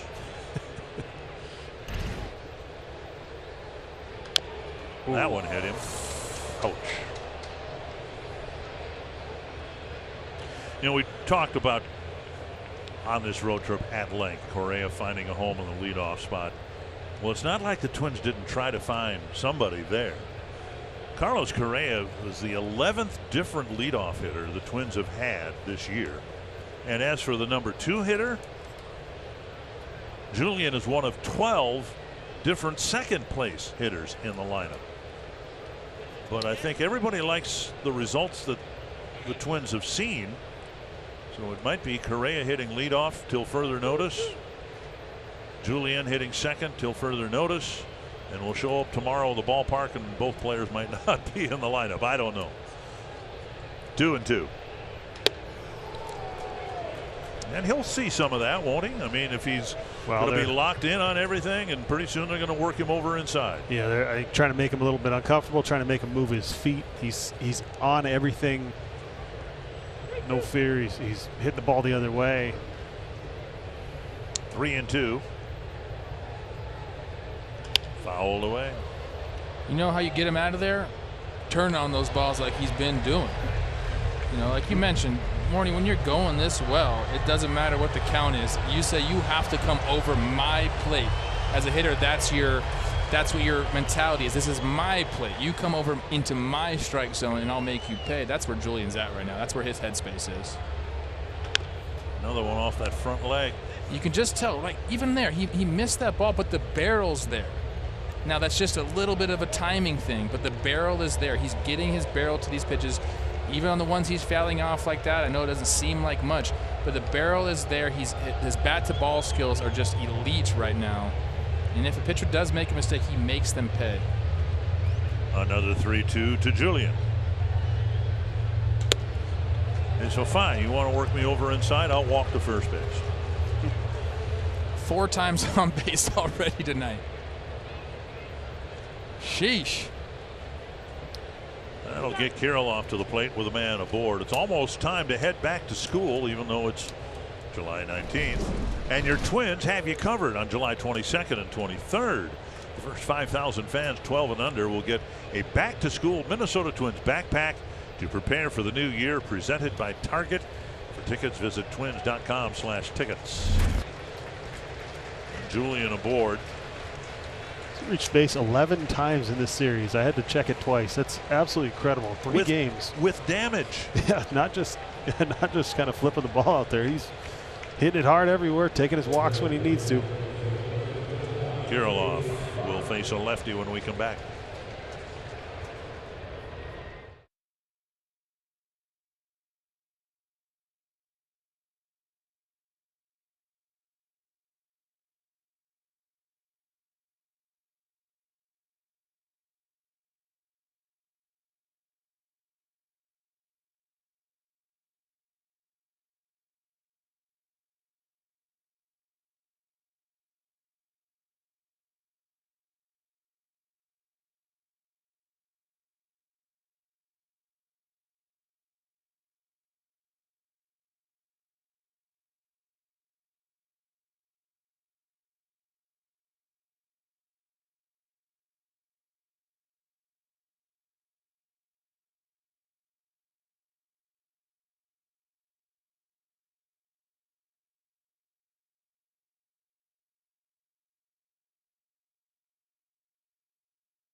Getting deeper and deeper into the Seattle bullpen. Eddie Julian, 4 plate appearances, 2 walks, a rocket for a single, and a skyrocket for a home run. Michael A. Taylor will run for him, under the assumption that with 2 outs he might try to steal a base here. And Kirilloff will try to do some damage against Gabe Spire. Kirilloff with 3 swinging strikeouts against Seattle starter Luis Castillo.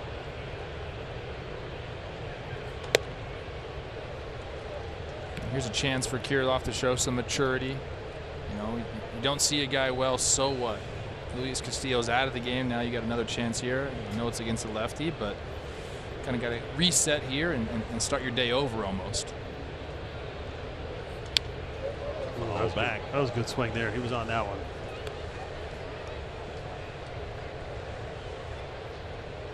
Taylor 11 for 12 in stolen base attempts, but a lefty's on the mound. That complicates things at least a little bit.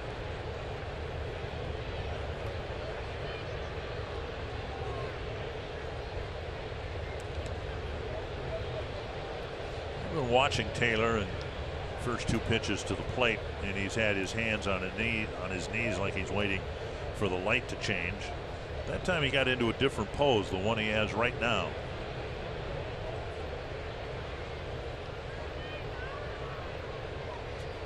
Doesn't go, and Kirilloff rolls it foul, 1-2.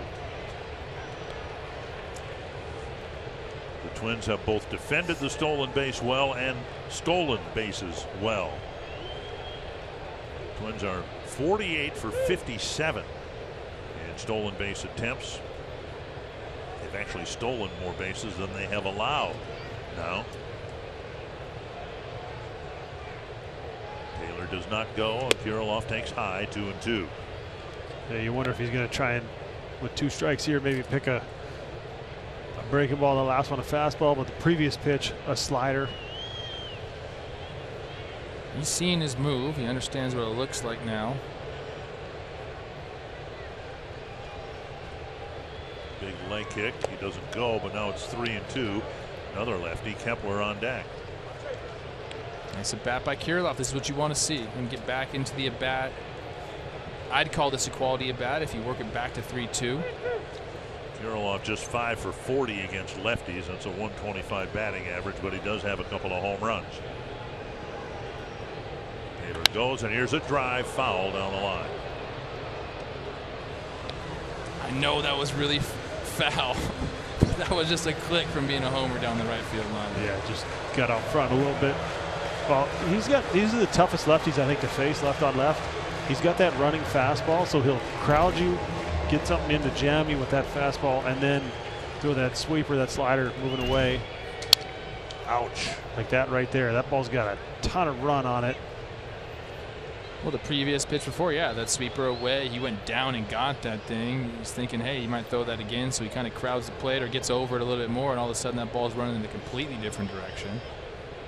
Next thing you know, you got some firewood.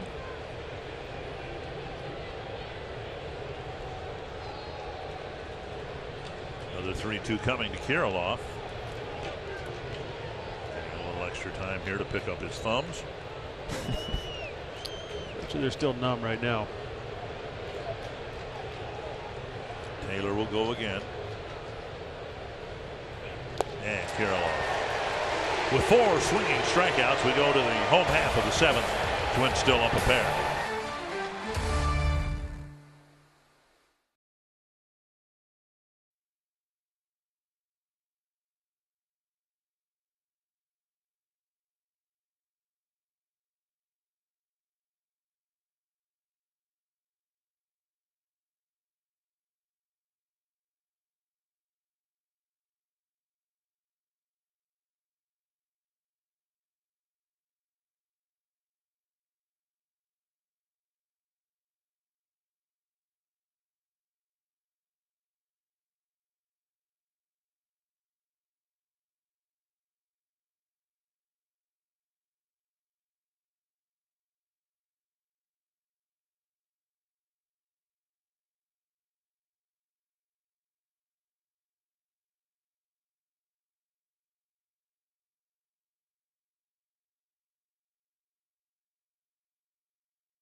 Let's take a look at the Health Partner Sports update.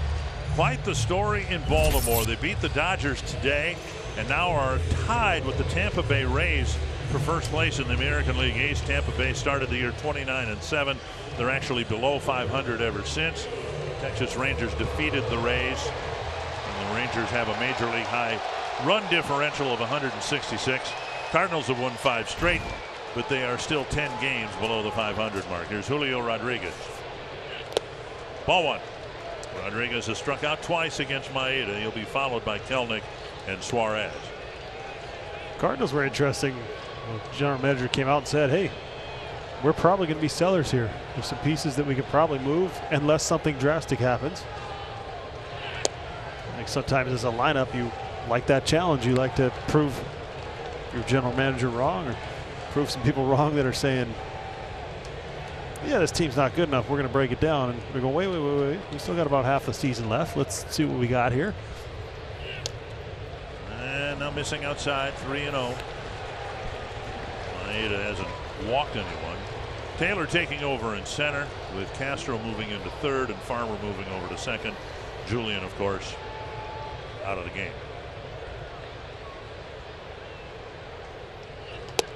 And there is a strike.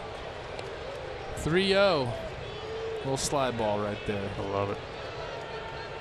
Well, he didn't get a call earlier in this at bat. Actually threw him a strike.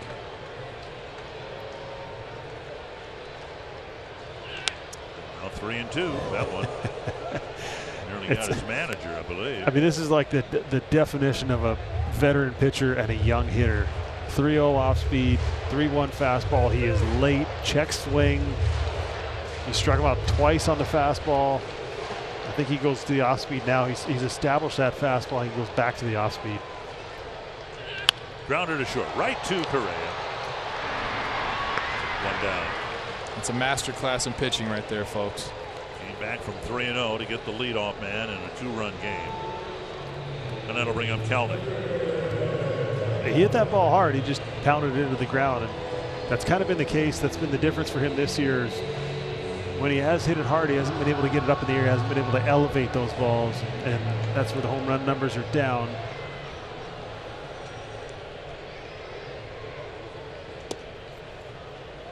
Ball one. He hit that ball hard, but it's not a confident swing because he's looking and trying to decipher what pitch is about to be thrown. He's not up there not just reacting to what he's seeing. 1-1. In his mind, he's thinking, what is he going to throw to me now?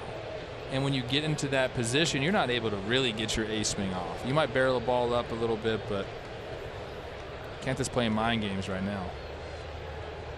Kelnick bounced into a double play and then went down on strikes on a check swing.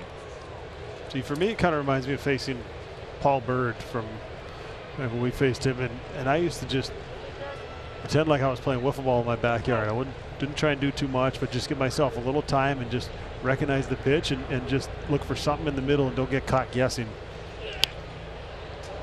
And I think when we got to face Paul Bird, he didn't have that same velocity that he had earlier in his career, so he's got effectiveness with his fastball. He's jammed some hitters. He's broken some bats, but I think because they're so conscious of the off speed of the split of the slider that they're getting themselves caught in between, which is a really bad place to be.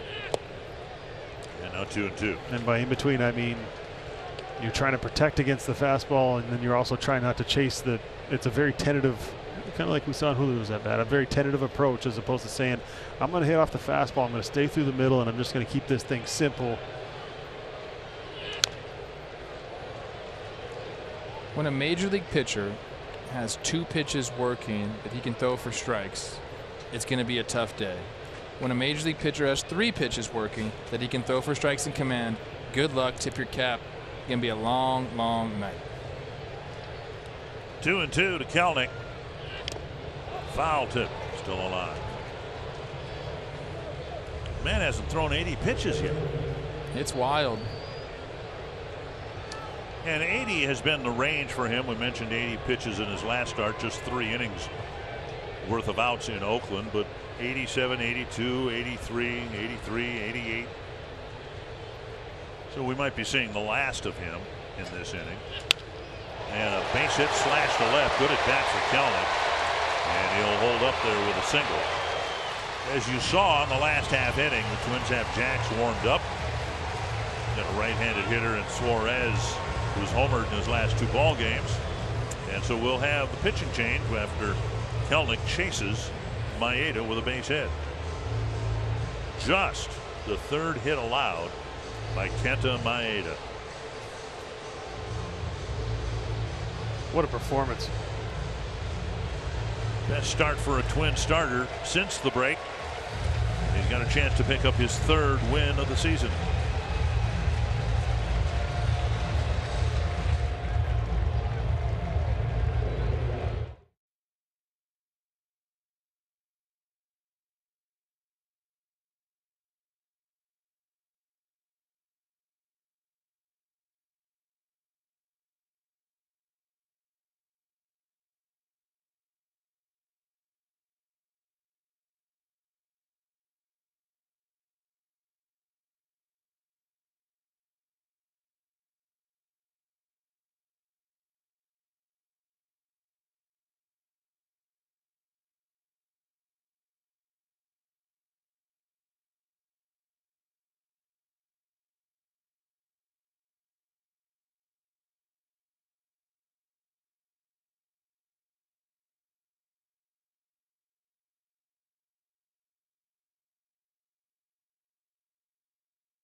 Jacks has been the closest thing you'll find in this game to a sure thing.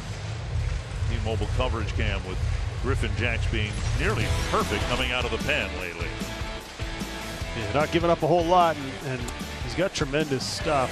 Has made some adjustments as the year has gone on. And a little bit of a slow start, not much, just a couple of rough outings. And when you're out of the bullpen early in the year, those numbers get inflated a little bit. But he's pitching with a tremendous amount of confidence, and this is the guy you trust in this situation. Middle of the order, a guy who's homered in 2 straight games. Up and in, ball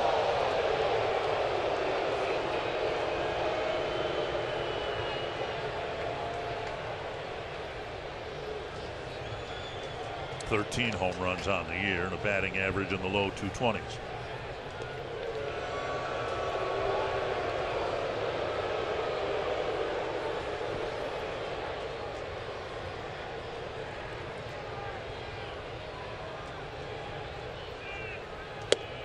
Home run swing and miss, 1-1. Yeah, that's the swing he takes the majority of the time.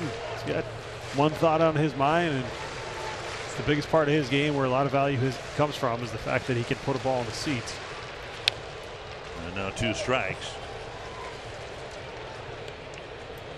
Twins infield shifted over. Farmer right next to second base behind it. Carlos Correa shifted over there. Not a typical double play depth. I talked to Tony Diaz about that. He says, "You're right. You know, I brought it up to him." He says, "We don't do that. We kind of." High fly to deep left field, and we're tied. The first home run allowed by Griffin Jax this year.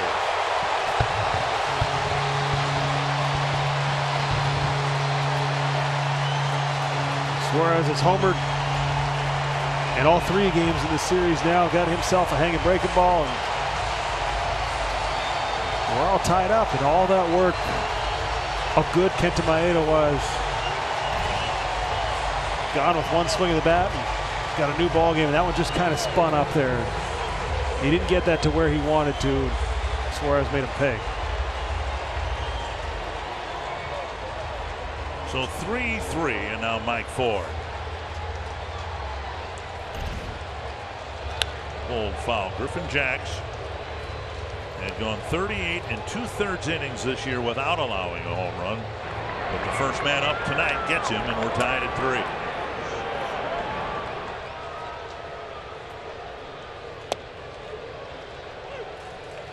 One and one. Yeah, that's the kind of hitter Suarez is. You make a mistake like that, he'll make you pay.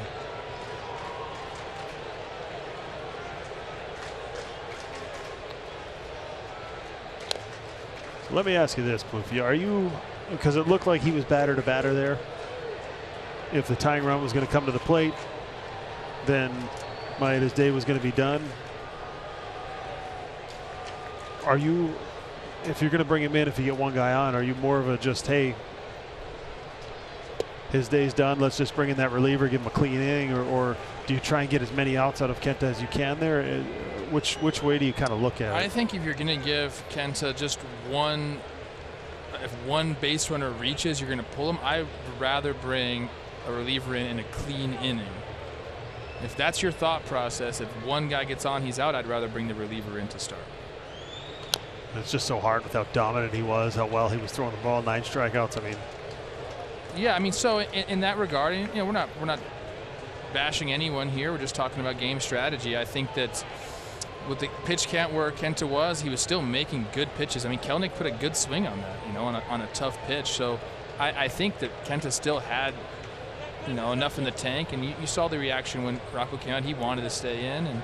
But look, you bring in Jax. He's been excellent. You're expecting him to continue that. And Suarez just put a good pitch. This is baseball. It happens. And now, strike 3 is called, 2 away. Now it's up for the Twins to answer back. Now this is we're talking about an entertainment business, an entertaining game, and Twins have been putting up good at bats all series, and they're going to have to do it again here in the 3rd game of this series. I'm not sure what he was unhappy about there. It looked like he almost took a full hack. Bases empty, 2 down, and now Teoscar Hernandez.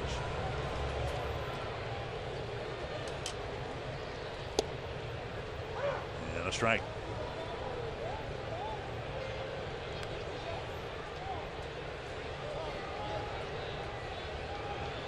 Hernandez hit a liner, picked off by Correa in the second inning. Went down swinging in the fifth. 97 zipped inside.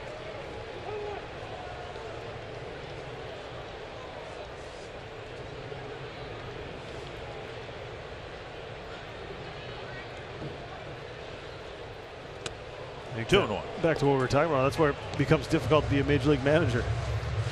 If you take him out, then people say he was throwing the ball so well. Said you're going to let the starters go deeper. You leave him in. If he gives up that run, you say Jax was hot. Why didn't you go to him? You let him go a little bit longer. You let him continue to throw the ball well. And 2-2. And then he gets a base runner. You bring in Jax. I mean, there's three different things. 3 different ways you could have gone there. Well, I'll stand by what I said. In the last 20 appearances, Griffin Jax was about as close to a sure thing as there was in baseball. It's just he didn't, as you said, get his breaking ball where he wanted to, and a guy who's on a hot streak right now hit it out. Yeah. I'm not arguing with that move at all. I mean, no, it's the beauty of the game, man. It really is. Managing along at home or up here in the booth. Correa plays back on the hop, fires across to end the inning. Griffin Jax comes in. The Mariners strike, getting their first home run allowed by Jax this year.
Up.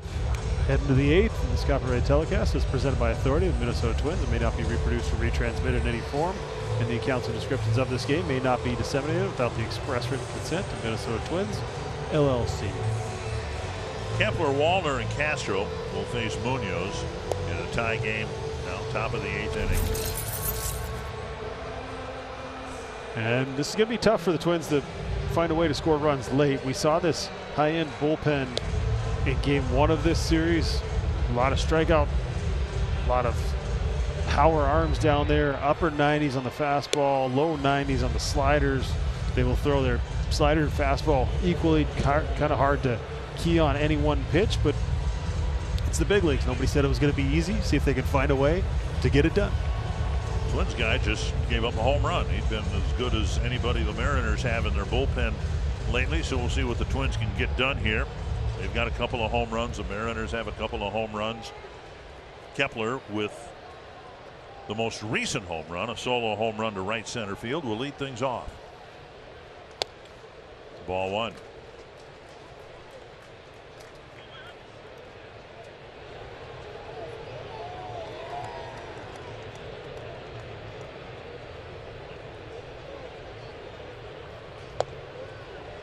One and one. Kepler's home run tied Joe Mauer on the Twins' all-time home run list, 143 for each of them.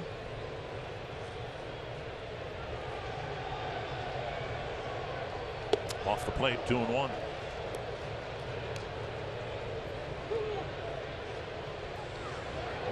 Pagan getting loose.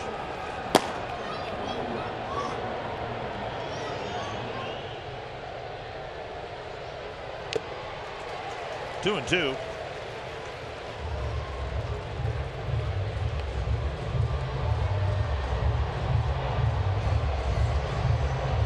Twins have already struck out 13 times tonight. They might hit the 1,000 mark in strikeouts in tomorrow afternoon's game.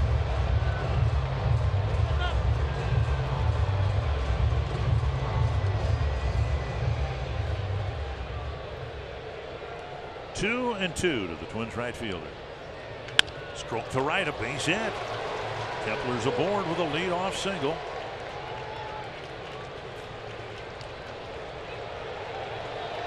The one in the dugout when you're sitting there going, go two, go two, go two. And no, stay there, stay there, stay there. That was a pretty strong throw. He was thinking two out of the box. I like the way after he barreled this thing up and hit another ball hard, you see that thought immediately is, I'm getting to second base. But he got to that ball quickly and right. He's got a plus arm. He threw that thing all the way on the fly. He would have been dead at second. Wallner takes a strike, looking for his first hit since his call. A recall from St. Paul. I'd love to see the percentage of borderline pitches that have been called strikes or balls in this game. Seems like it's been pretty wide. Nearly hit him 1-1. 99 under his armpit.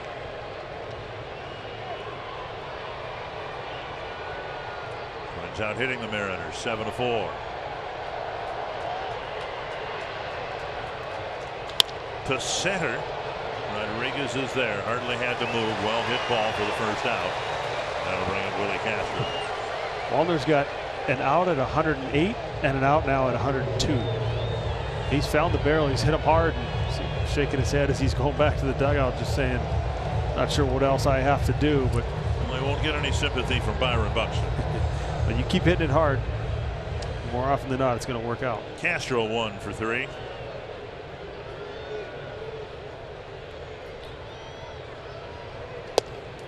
In there, a strike.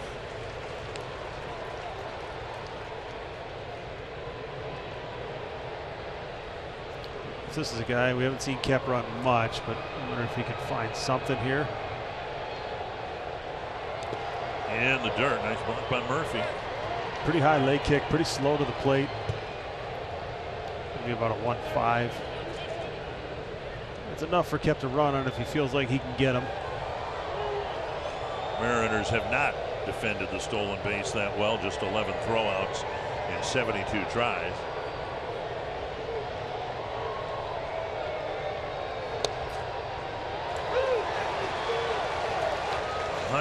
Down and in on the corner.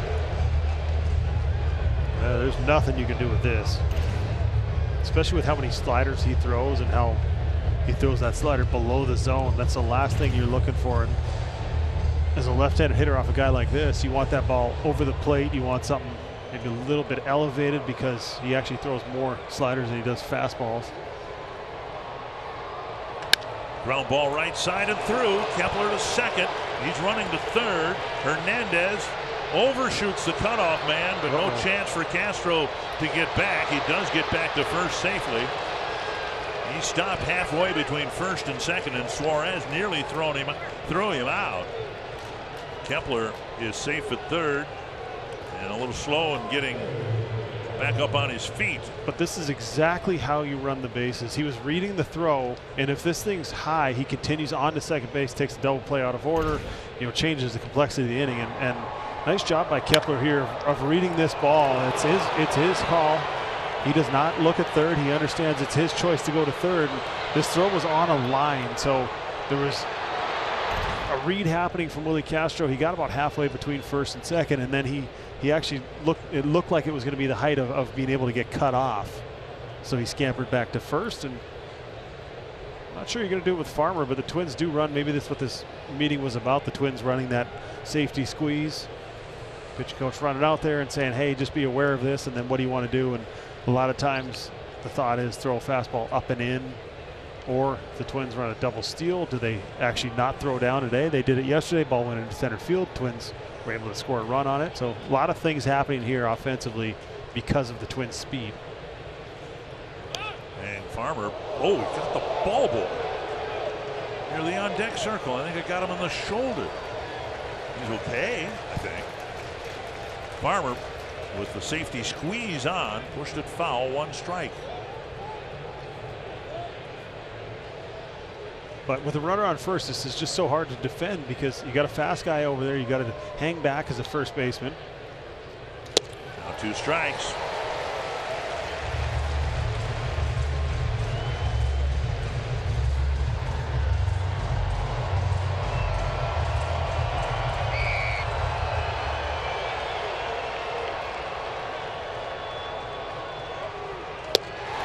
Farmer gone on strikes, 2 down, and that'll leave it up to Gallo.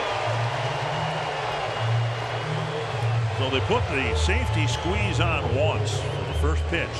Farmer didn't get it down, and now Gallo is going to be called back. And it'll be Donovan Solano hitting in his stead.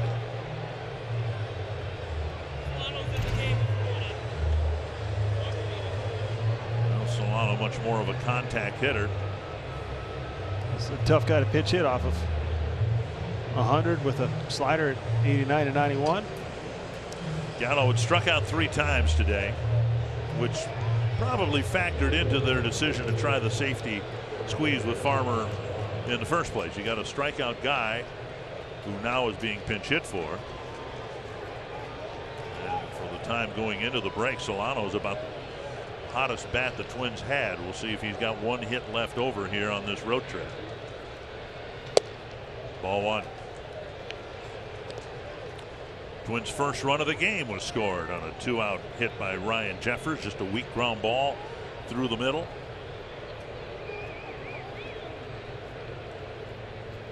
Castro goes, swung on and missed, and Murphy doesn't field the pitch. So now 2 men in scoring position, with Castro picking up a stolen base. I think he thought that was a foul ball. Castro started to head back towards first. Well, that would have been awful. So he has his stolen base, and the count is 1-1 to Solano. And that gets by. Kepler coming in, and he'll score. Murphy didn't handle the prior pitch cleanly, and that one rattled out of his glove for a passed ball, and the Twins take the lead. Well, trying to frame that high slider. And see the catcher's doing that, trying to bring it back to the zone. That one just didn't really have a whole lot of break to it. This was a slider that just sort of spun up there and never had that depth, that break that you're used to seeing when it's down. 2-1. That'll go down as a pass ball, though, I believe. 3-1. You've talked at length on television here about how the backup slider is so difficult to hit. Apparently it's difficult to catch too. Well, especially with the power stuff this guy features, but he'll tell you he expects himself to catch that pitch. It was a wild pitch from the official score. See if the Twins can pick up another one. Well, it's a walk to Solano. The inning will continue, and Jeffers will hit. So in the inning, 2 base hits. To me, that's a pass ball. I'm not going to change it on my score sheet. And now Solano draws a walk. Yeah, I think I said wild pitch, but yeah, that's a pass ball. It is a pass ball. Yeah. Okay. Well, the inning continues.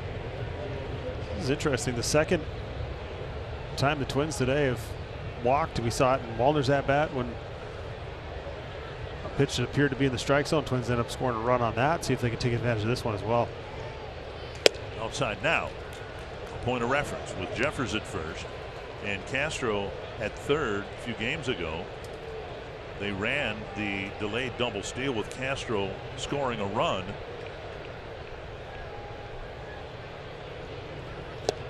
Castro's able to dance down the line because Suarez is playing well back on the skin of the infield and away from third base. Yeah, we've seen Jeffers pull some balls hard down that third baseline, so I wonder if that has anything to do with it not wanting to vacate that position with 2 outs, because he can dance around. Suarez understands you're not going to steal home right here in this situation, so what do? You say, go ahead and dance around. I'm going to stay back here and make a play, because if I catch the ball and field it cleanly, make a throw, the inning's going to be over. So he's not falling into the trap. 2-0 to Jeffers. 3-0. Correa on deck. Think of how this all started. Kepler, a single, and then aggressive base running, going first to third. That's the biggest difference you'll see. And in this ballpark, it's an option. At Target Field, the right fielder plays a little bit more shallow. It's not always available as an offense. That's a 4-pitch walk to Jeffers. Munoz getting the cat calls here. He's been awfully good with just 11 hits and 18 in the third innings coming in. Only 6 walks. The 2 hits, 2 walks. And some of the fans here booing Munoz, some of them booing Correa. Well, he'd love to come through here, bust this thing open, take advantage of the walks, of the base runners. In there for a strike.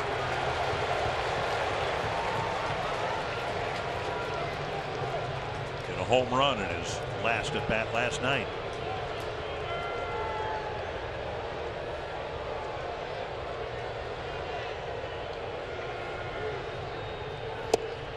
One and one. Wow. Correa's been paying attention, right? Munoz just walked the number 8 hitter and the number 9 hitter on what, a total of 10 pitches. So he takes a strike. Now a ball. Tapper to short. And that'll wrap it up. But the Twins get a couple of singles, a couple of walks. There was a pass ball, and they've got the lead back.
Go-ahead run. It's 4-3, and Emilio Pagan will come in to pitch to the bottom third of the Seattle lineup.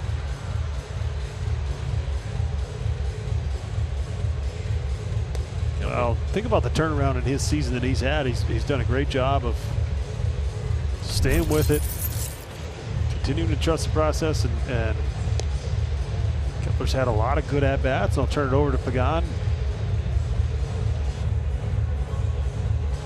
Scheduled batters: Ty France, Tom Murphy, and Colton Wong. And a bench of Raleigh, Pollock, Moore, and Caballero. Listen, Twins are able to give up the lead late, come back, score one, and then hold them off. A long way to continue to make this the best road trip of the season. It's not going to be easy. You got the bottom part of the order. You got France, who's been shifted down there, but it is funny. Manager will move a guy in the lineup, but those spots just continue to find you. And Ty France has had some good years in the big leagues, and this one not going the way he'd like, but you try and move him down into a lower pressure spot, and what do you get? 8th inning at bat, leading off, trying to get one back. Check swing. Jeffers tried to kick it fair, but it's just strike one. That was beautiful. And France, a catcher, or first baseman by trade. Sean Barber's laughing too. Yeah. That was said, if you fool me on that, I should probably go home. 1 strike to France. Popped up near second base, between second base and the mound, and Correa with the catch, 1 away. And before Murphy's at bat, a word from Arby's. Welcome back, Wagyu Steakhouse Burger. And friend?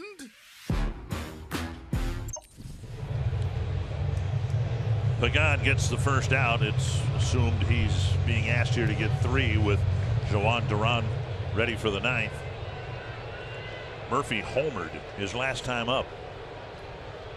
The only substantial hit, well, Kelenic got a single as Maeda was preparing to leave the ball game, or he left the ball game shortly after that. But Murphy's home run in the 6th, the only run that was scored while Maeda was in the game. That is a foul ball.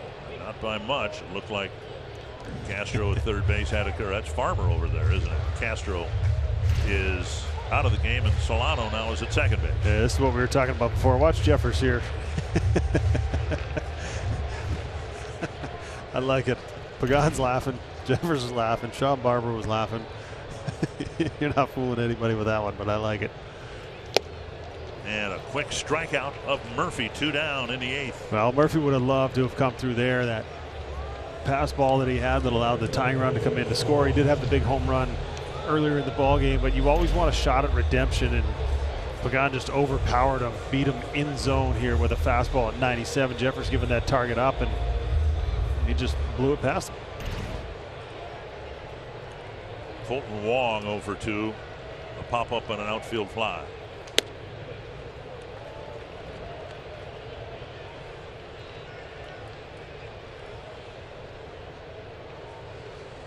There's a new defensive alignment with Farmer back at third base. Fouled away, 1-1.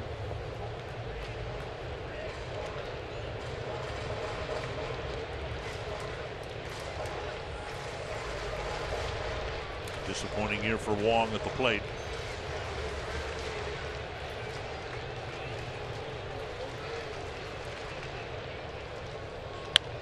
And 1-2. 1,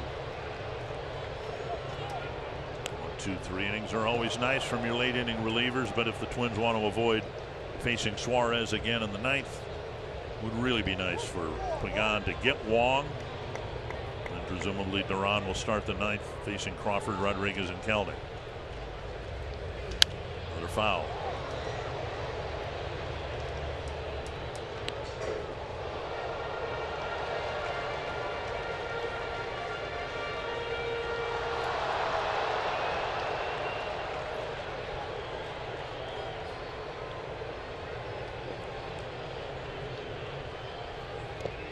Two and 2.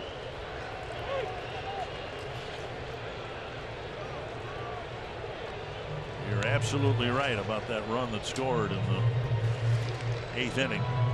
If Kepler doesn't aggressively go first to third, wild pitch, pass ball, whatever it was, got him. And a clean inning for Emilio Pagan. And the Twins will take a 4-3 lead to the 9th.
Interesting games on this road trip. Twins hoping to go 5-1 on this road trip. Did you find the West Coast trips just generally were tougher, regardless of the teams that you played, whether the Angels were good, whether the A's were good, the Mariners, whatever? Do you want my honest answer? Yes. I never gave it any thought. Really? Did Okay. not matter if we were east, west. I honestly just, game starts at 7. I need to be ready to go at 7. That was the only way I looked at it. I don't know what the numbers were, what the records were. I know sometimes we struggled as a team when we came out west, Yeah. but I honestly Well, I mean, look, control what you can control. That is the way I tried to look at it, and I had no control over what time zone we were playing at or what time the game started. It was just my job to get ready to play, and that was it. For the hell, I complicated a lot of things, but that was something that I knew I had no control or could have any impact over. Taylor will lead things off against Devin Sweet, making his major league debut. They just called him up today, and he's on the mound in the 9th inning of a 1-run game. Called up from Double-A Arkansas for this game. Misses ball 1. Missing again ball 2. But let's go back. I mean, I was disappointed you thought I would want anything other than an honest answer. When I ask you a question, of course I want an honest answer.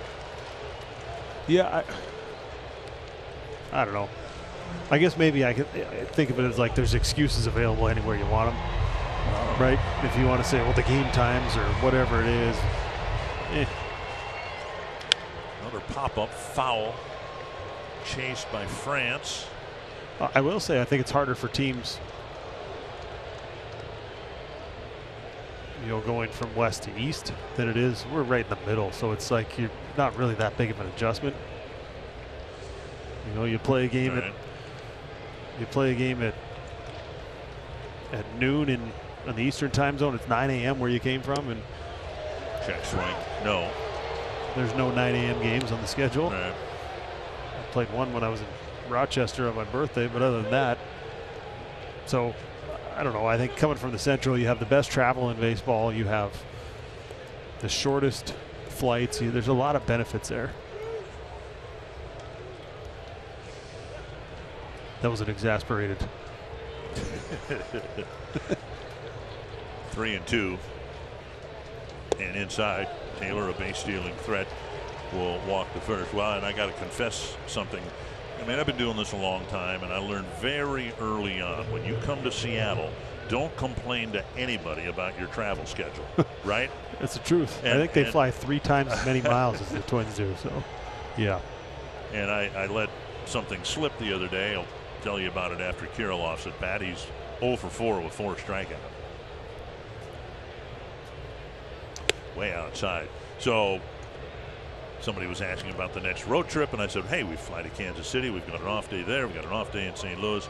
But we have a night game on getaway day in St. Louis. And I for a brief moment, forgot that I was talking to someone with the Mariners. And that's my bad. Because I don't think they were too concerned about the Minnesota Twins and Dick Bramer showing up at home at 2 in the morning. I don't think they were too concerned about After a 50-minute flight home. Right. They're coming to Minnesota, and then they go to Arizona, and then they go home. That's kind of par for the course, if you will, for the Mariners. Yeah, there's no short flights on this. Kirilloff swings and misses. He's having a tough time tonight, even making contact. 4 swinging strikeouts. It's 2-1. Yeah, he ended up chasing there. I think he's a little over aggressive here. Maybe expected a fastball from the young kid coming in.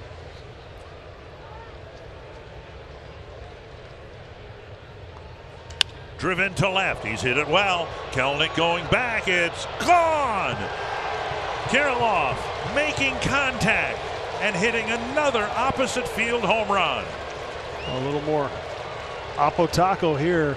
Stayed on the changeup this time, and this is why it takes so much mental toughness to play this game. The first 4 at-bats are in the rearview mirror. They do not matter. So he goes up there with another opportunity to make a difference in this ball game, and he was all over this thing, whether he was sitting on it or he just saw it right out of the hand. But he was I mean, he waited, look at that weight, how it stays on that back leg for a long time. I say it every time he does it, but there's very few guys that can stay on a changeup like that and flip it the other way and hit it out of here. And wow. He went a month without hitting a home run. And then Trevor Plouffe made a wish, the dribbler right side. And now Kirilloff's hitting a home run just about every game. There you go. One down here in the ninth. Might have to have Plouffe as the team mascot.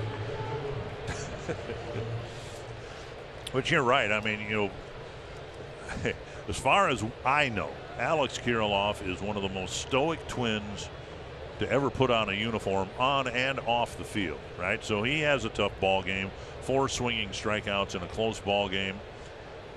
And you wouldn't have known it, right? I mean, he stood in the box there like he was 4 for 4. And 0 for 4, 4 strikeouts, and then took that swing at that 2-0 pitch.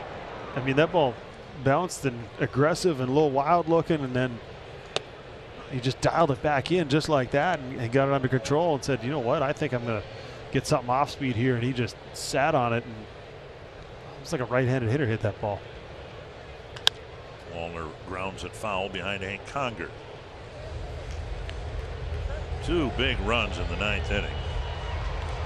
And it'll be at least a 3-run lead for Duran or whomever pitches the bottom of the 9th.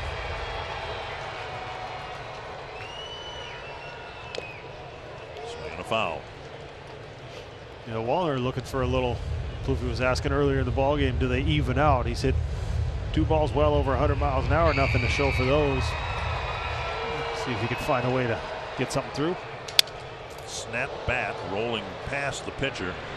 And Wallner gets down the lane pretty quickly. He's out by a quarter step, but we were impressed with Wallner's athleticism last year already when he showed some pretty good speed and a cannon for a throwing arm. 2 away, and that'll bring up Willie Castro. Well, he blew him up pretty good, broke his bat there, but busting it down the line. Finishing through the tape right there, hitting the front of the bag. That's how you draw it up, but got him by a half a step. Castro with a couple of singles. Swing and a miss. So a rough start for Sweet in his first major league inning. Called up from Double-A, walked the leadoff man, then gave up an opposite field home run. Swing and a miss, another off-speed pitch.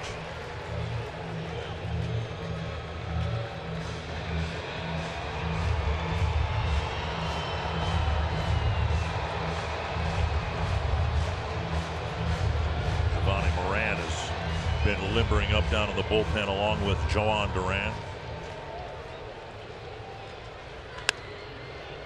To short right. And Hernandez ends it. Twins get another leadoff walk. Kirilloff with another opposite field home run.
That's Kirilloff's 2-run home run in the ninth, making it a 3-run game.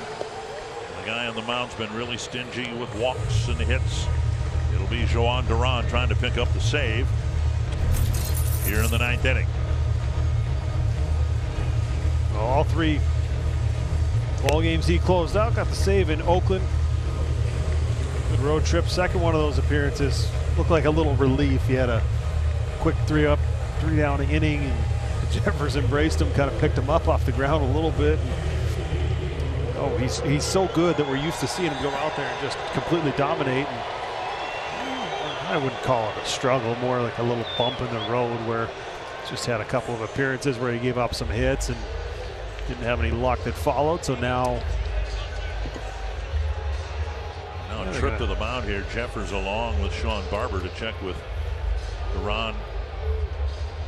And I'm not sure whether they have a pitch comm issue. I think he's just trying to get the mound and working on the mound. Yep. Well, here's how high he's raised the bar. And Duran continues to do some mound work there. So he, for the first time in his career, pitched in 3 straight games, and he did get 3 saves. So in aggregate, 3 innings, 3 hits, 1 run, no walks, just a couple of strikeouts. We'll see what he's got tonight with a 3-run lead. Low, ball 1. Well, first pitch split, took something off, threw it 100. I can't get used to that. I see 100. I think fastball still with him. Yeah, it's amazing. Tapper right side. Kirilloff picks it off. Tough flip, and he threw it over Duran. And it was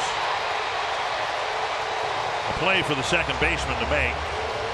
And Kirilloff went aggressively to the ball, and the Mariners get a break to start the 9th inning. Yeah, I think maybe a little communication here. If he Solano yells at him, I got it. Maybe Kirilloff just lets it go. A lot easier play for the second baseman coming in, moving towards the bag. And you hope that's not the little bit of life that the Mariners felt like they needed. But 3-run lead. Thankfully, he's the same guy that hit the 2-run home run to give you the 3-run lead. But just a little mistake there. Now Julio Rodriguez.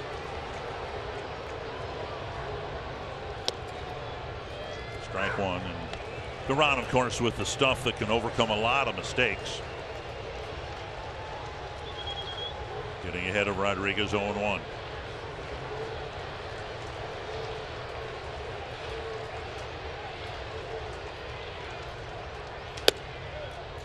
Oh, 103, painting the corner, 0-2. Well, Julio's seen a ton of off speed. Saw a lot of off speed from Maeda, and then struck out on a couple of fastballs. Just not sure what to look for. Twins have pitched him well so far. Oh. The carom goes over the Mariner dugout.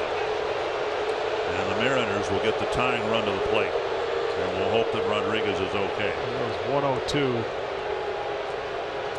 His arm hanging limp.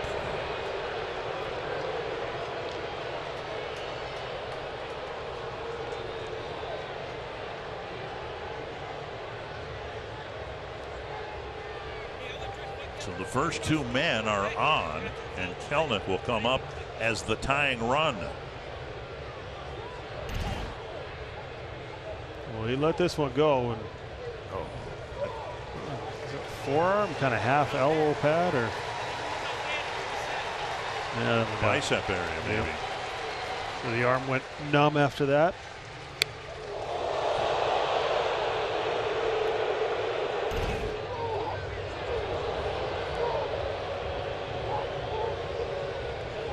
So Rodriguez, I think that's a smile, not a grimace, and we'll take that as a good sign that he'll be able to stay in the game. And that's a relief. The guy's one of the bright young stars in the game. We've lost too many of those already this year. Yeah, 102. Ouch. Well, now Kelenic, and there's still nobody out here. And Duran's got some work to do. A miss, partially his own making. There was an error on Kirilloff, and now a hit batter on an 0-2 pitch.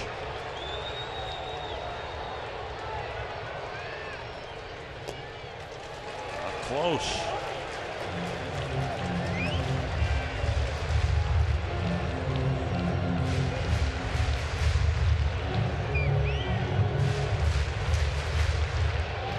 2 days of rest after pitching 3 days in a row. Duran does not look sharp.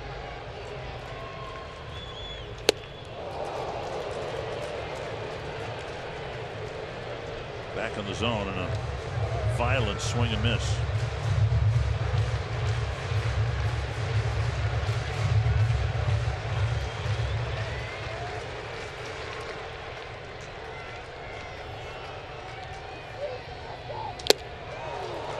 Same spot, a little bit more heat behind it. 104, good luck. Well, he was 0-2 with Rodriguez. Yeah, but I think maybe that just kind of got him dialed in. Just 3-run lead, all of a sudden he realizes he's got to up the focus a little bit. Center cut and foul back.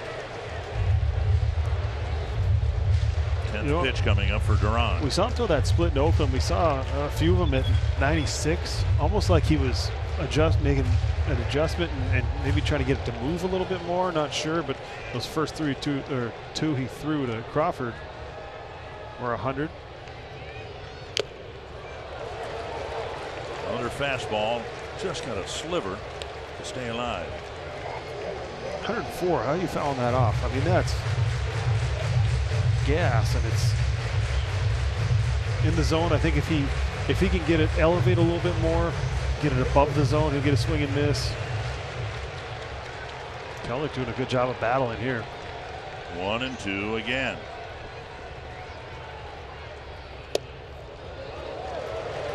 Laid off that pitch. Pretty close to the zone.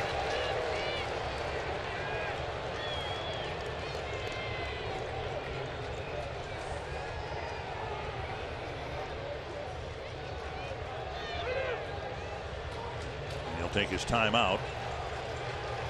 Yeah, but you know, you want a little more time, but at the same time, probably giving Duran a little break too, a little chance to catch his breath. Not sure whether somebody's pitch comm has become an issue. Correa, I think, getting Solanos that was working, but you also saw about as close to a noble doubles defense as you'll see these days. Kirilloff about 3 feet off the line. Fouled back. And these at bats. Duran's out there. He's thrown a dozen pitches, didn't have an out yet. This is really a good battle by Kelenic. With Suarez in the on deck circle. I think Kelenic, the one who got the run or got on base for Suarez, flipped the ball the other way. Tapper, foul. What a nice at bat for Kelenic. A little bit of, I don't know if you see a little bit of Verdugo in the at bat, a little bit of fight, not afraid to maybe take an off balance swing just to keep the at bat alive. But we saw him flip a ball the other way,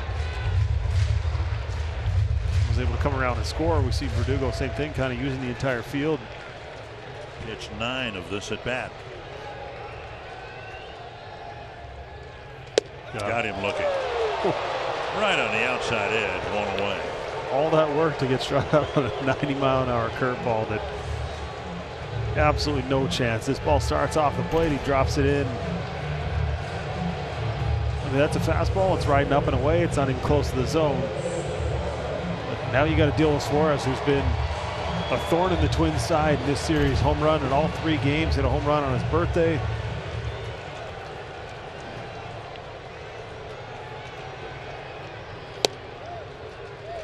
.104 at the knees.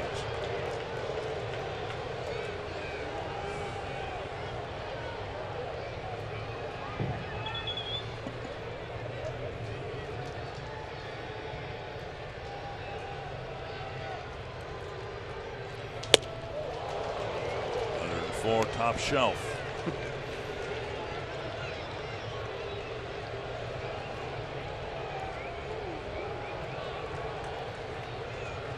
Mike Ford on deck.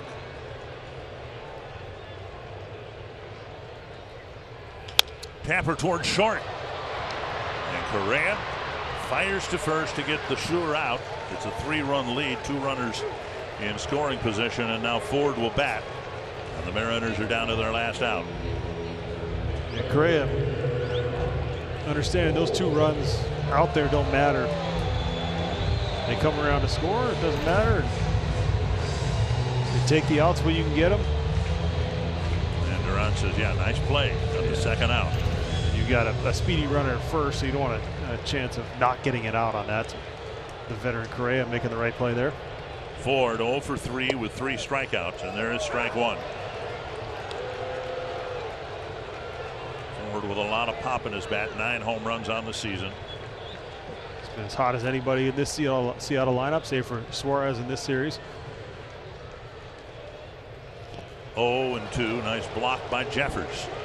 Unbelievable. 104. He hit 104 3 times in that at bat to Suarez, and what's he do? He comes out and throws Ford the first pitch curveball for a strike, and then he throws an even better one and gets him to chase. See if they go back to that one, or if they try and throw a fastball above the zone and just throw it by him. Got a lot of options in an 0-2 count. Got him! And the Twins in Seattle win back-to-back ball games. Wow, that was dominant right there. 104 all day long. Picks up his buddy over at first base. Made a little error on the play, but a great ball game here. Giving up a lead. Well-pitched ball game from both starters. Twins came up with the big hits when they needed them, and he just blew his doors off there. Nice team win, and the lefties keep the at-bats going, keep the bats alive, and real good road trip to start the second half here for the Twins. Kind of similar to the game Friday in Oakland. The Twins got the big hit late from Kirilloff. We'll have a Twins Live post-game show coming your way next.